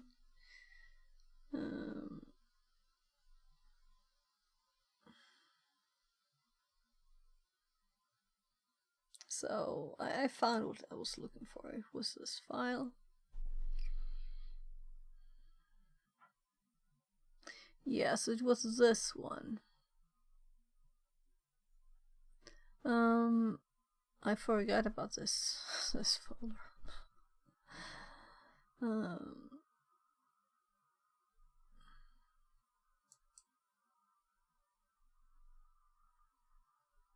So this is what we're doing. So we can like recreate it now. Yeah, I can't restart my computer right now, you know, but we can test starting this. Let's do no. We said no. How could it say that it failed to start when we said no?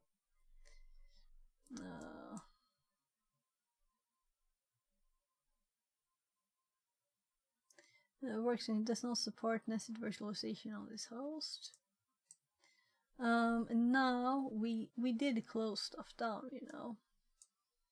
What if we just restart this? If I need to restart my computer, that's like won't work.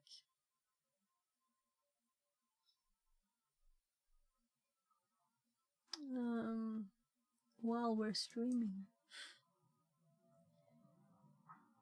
No, I'm not. So are you trying to be a digital forensics expert? Just general knowledge. And this is actually, the base of this is a Track Me room with a bad Windows machine that we want to replace. Or specialize in digital forensics? No. So I'm not changing. I want to do pen testing, red teaming stuff mainly, but I want to learn all things. You know, it's all connected. So this is a room that we're doing, and this has no information in it really. It's just do this, do that. Actually, let's do this and let's read Tiberius' document that he's linked in this room which he made, right? So this is actually in a path. Yeah, I Offensive have a pen testing similar path. one, RN. Yeah. So I need more knowledge and information for this one. And I didn't think this was. It's saying do this, do that. It doesn't say we do this because of, and explain things. So we'll need to learn things before. It also says you need knowledge before. It doesn't say what you need to know or where you could find this information. Which is kind of annoying. Maybe I'll ask him. So. Let's look at this. First, there are some links. Let's ignore them for now. Try finding write-ups on it. Some of these rooms are pretty poorly made in GL.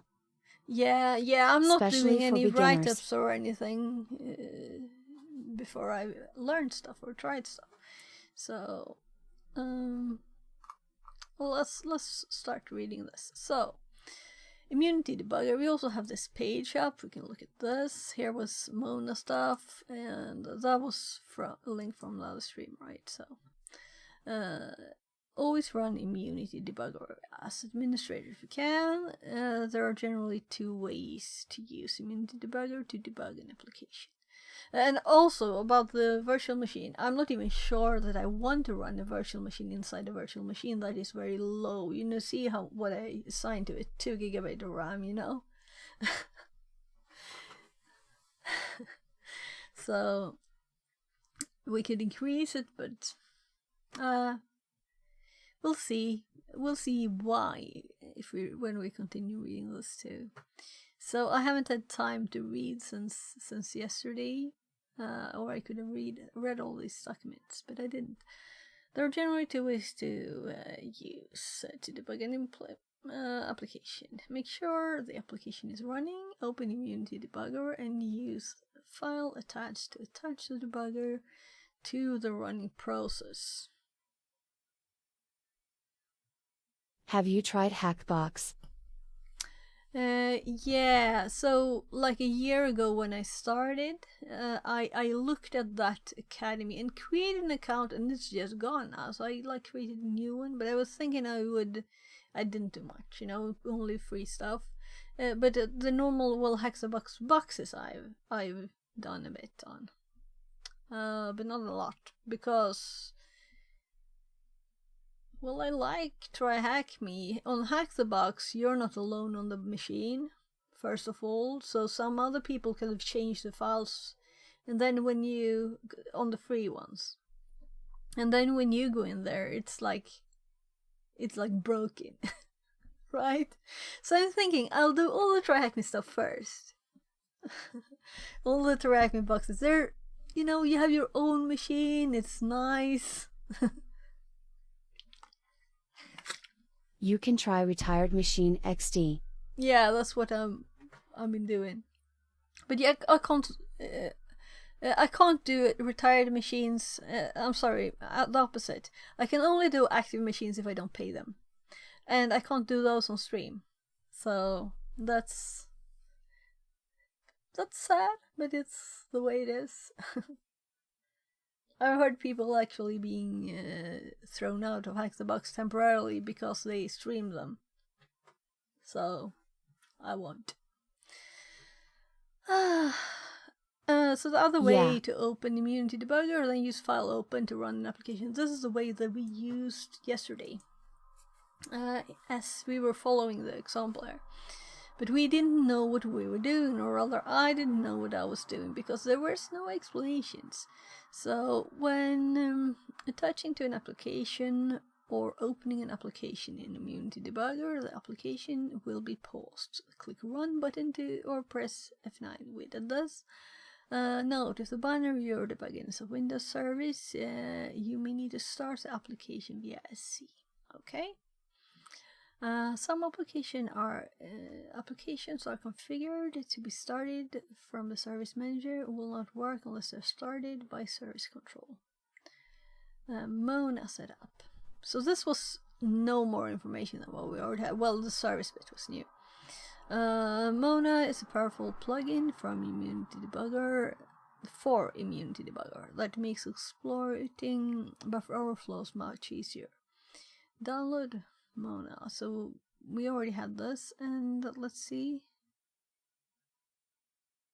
ID 1.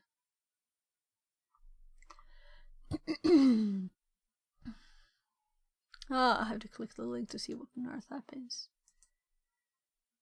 Yeah, so we got to the same page. That's what I thought. Whatever. The latest version can be downloaded here.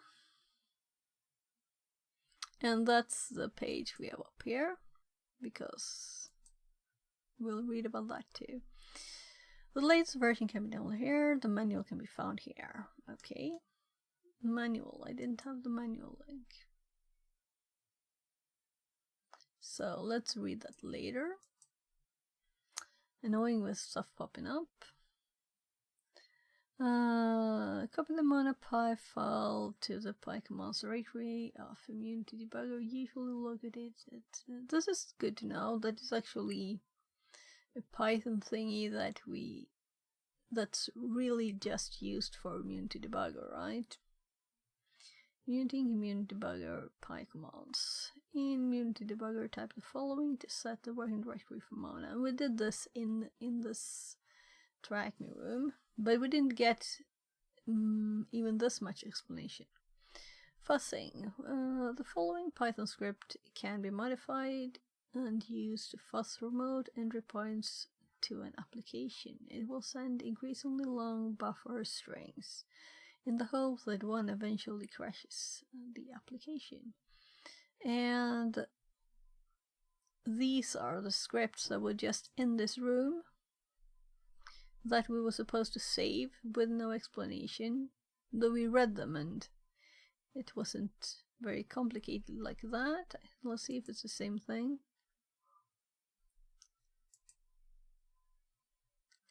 So this is the one called fuzzing. Yeah, and A times counter. I think this is the one.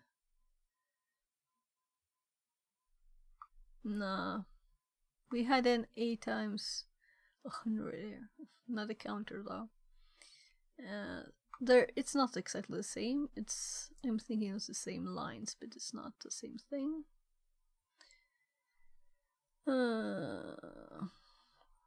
Check that the EIP register has been overridden by ACE. Make a note of any other register that have either been overwritten or are pointing to space in memory which has been overridden. Okay. Crash, replication, and controlling EIP. Yeah, so this is really what this is much more explanation than anything else I've read. Because it just said look for EIP in there, and it took me like 10 minutes to find it.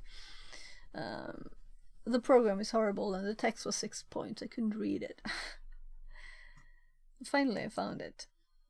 Crash, replication, and controlling EIP. The following skeleton exploit code can be used for the rest of the buffer overflow exploit. I'm not reading the code now. Using the buffer length, which calls the crash, generate a unique buffer so that we can determine the offset in the pattern. Yeah, so that's what the second script here did. So we run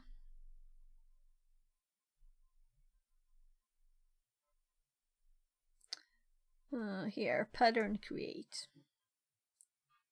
from Metasploit framework tools exploit to create that pattern, and they do here too. So using the buffer length goes across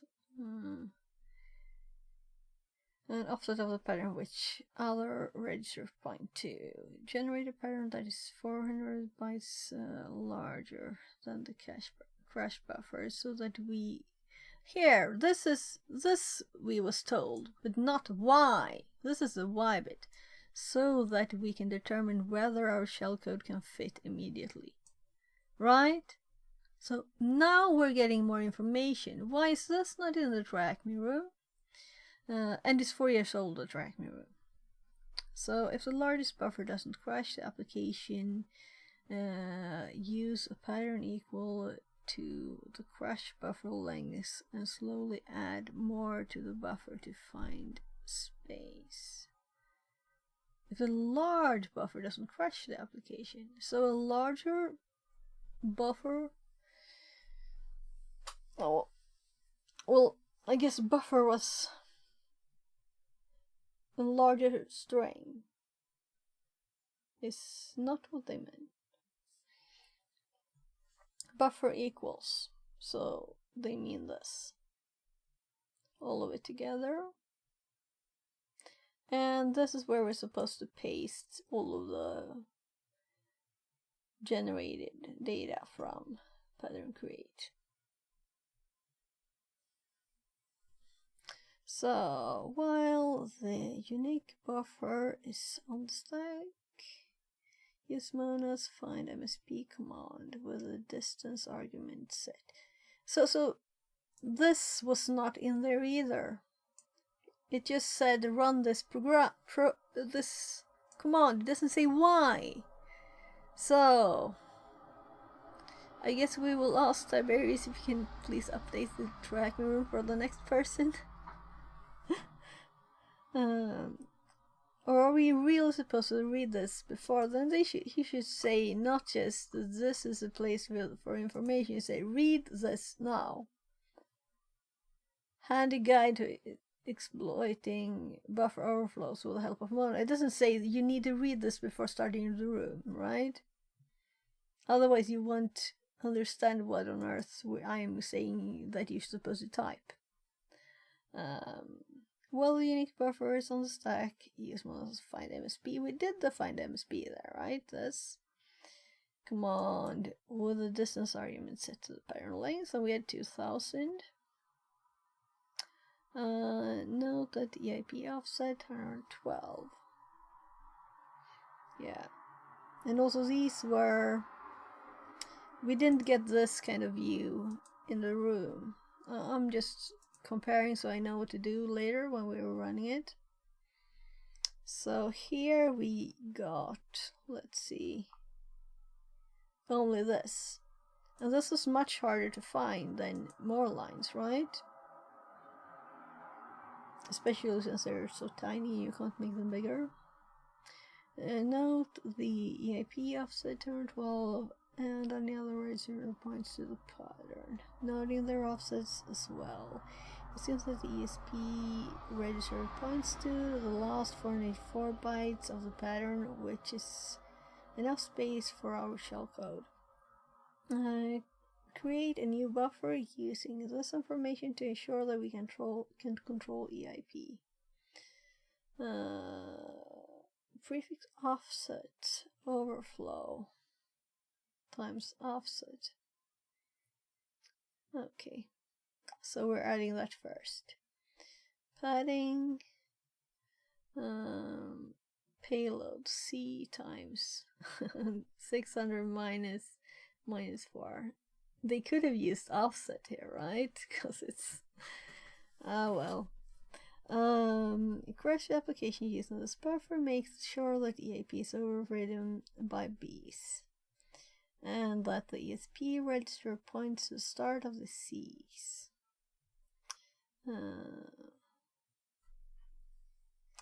Finding bad characters. Generate a byte array using Mono and exclude the null byte by default.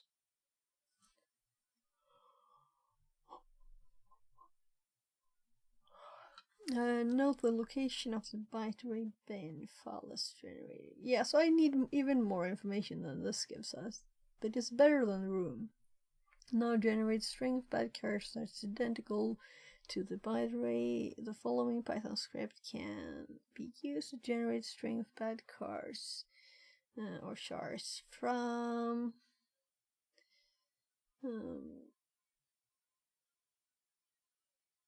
put the string of bad chars before the C in your buffer and adjust the number of C's to compensate.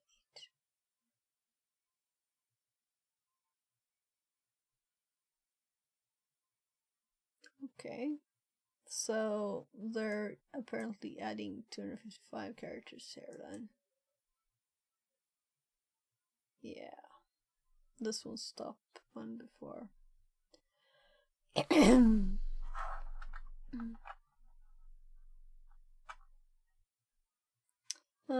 Crash application uses this buffer and make note of the addresses to which ESP points. So let's just quickly see how much more is there. So we finish this and then we look at something else, because I was thinking to look for other rooms on React.me that have this kind of stuff, and otherwise I'll just do something else, meaning find information at another place, right? So a string of bad characters. Yeah, I read that. Crash application using the buffer.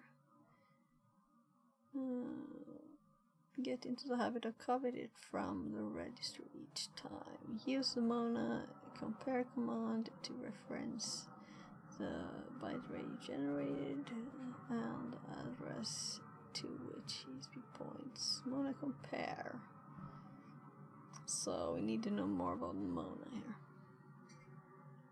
There was this documentation here, right? This yellow thingy.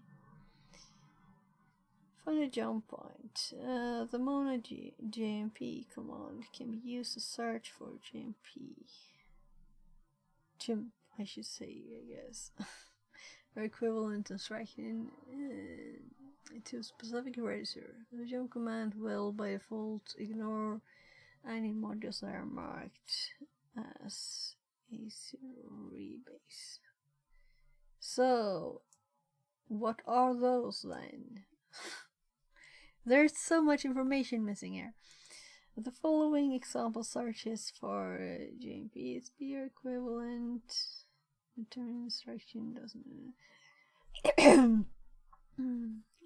So I'm just quickly scanning the rest of the lines.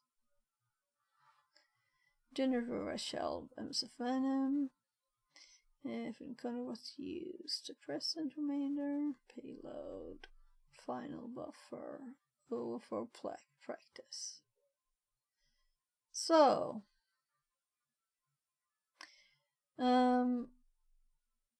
let's open the other pages here before, and actually let's search here first.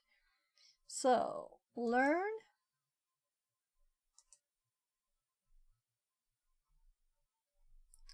Let's search here. Buffer with 3 Fs. Overflow. Are there other rooms on this? So.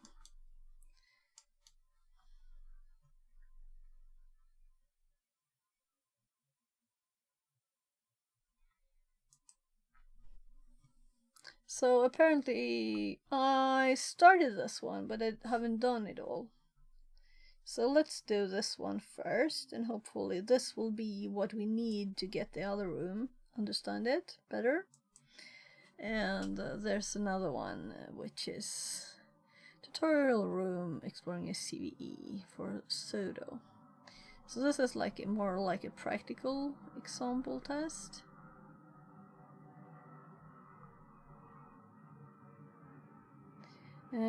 Deploy this virtual machine once you're connected. Using SSH.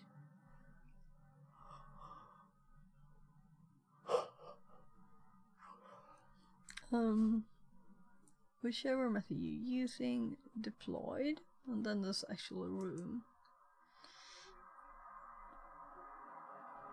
So this is a info room, meaning this is not any challenges.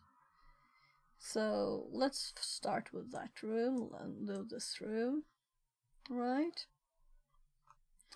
And that we will continue with next time, and I will also read more. Let's see.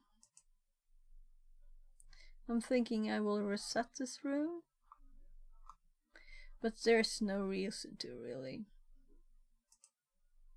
Would have to find the answers again. And we can just read it instead. So, in this room we aim to explore simple stack buffer overflows. So we'll start with this one, and probably Monday then. And I will see if I continue with the box. I'm not sure if I have time with anything. I'm thinking it's better. I should have started with this probably. So I'm going to make this version still. It's just a bit late now. It's time to go shopping for some food, to get some Friday dinner. Maybe watch a movie with the family, you know. So we'll see. Maybe I will continue. So funny this thing. Right, it also wants to restart, you know, from the setting, and we'll see what happens after we restart it. That's kind of why I didn't continue with this, because I need to restart and stuff. And also this is why I don't want them to be tabs, because Windows makes it look like this. Would be a menu like VirtualBox would be better. So browser. Let's see who's online. Only me. No one. So I know it's early for some people, but still someone. Someone online. Right, we need to mute this.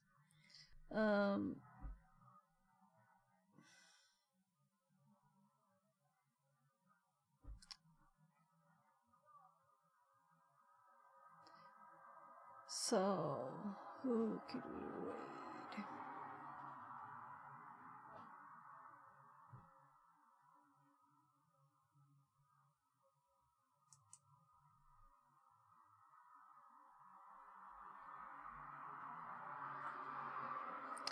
So, I don't know who everybody is. We could do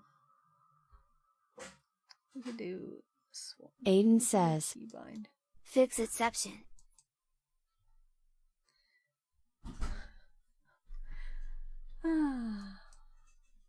And also, I'm kind of annoyed at this thing. Why do they have it here? UID and then start index. So, I don't know. He's probably coding something.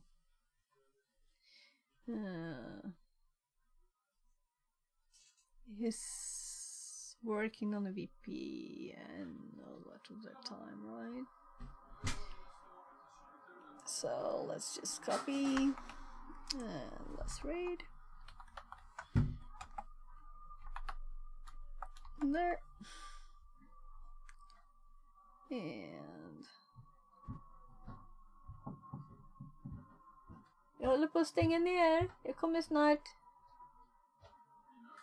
So I heard them coming home from the biking trip. So for YouTube, I'm sending the link to the channel, so you can join too if you want to.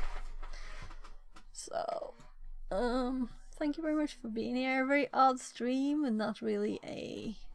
I wanted to do the track me stuff. I wanted to continue with the path, but also it was like, you know, it's a new area, and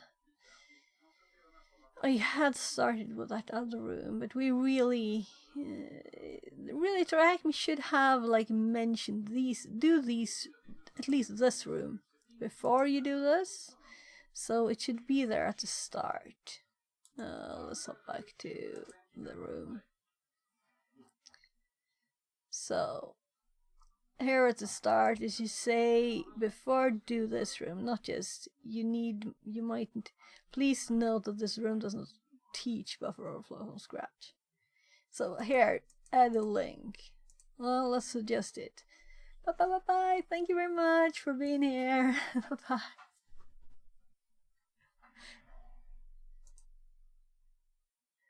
Alright, the ads too.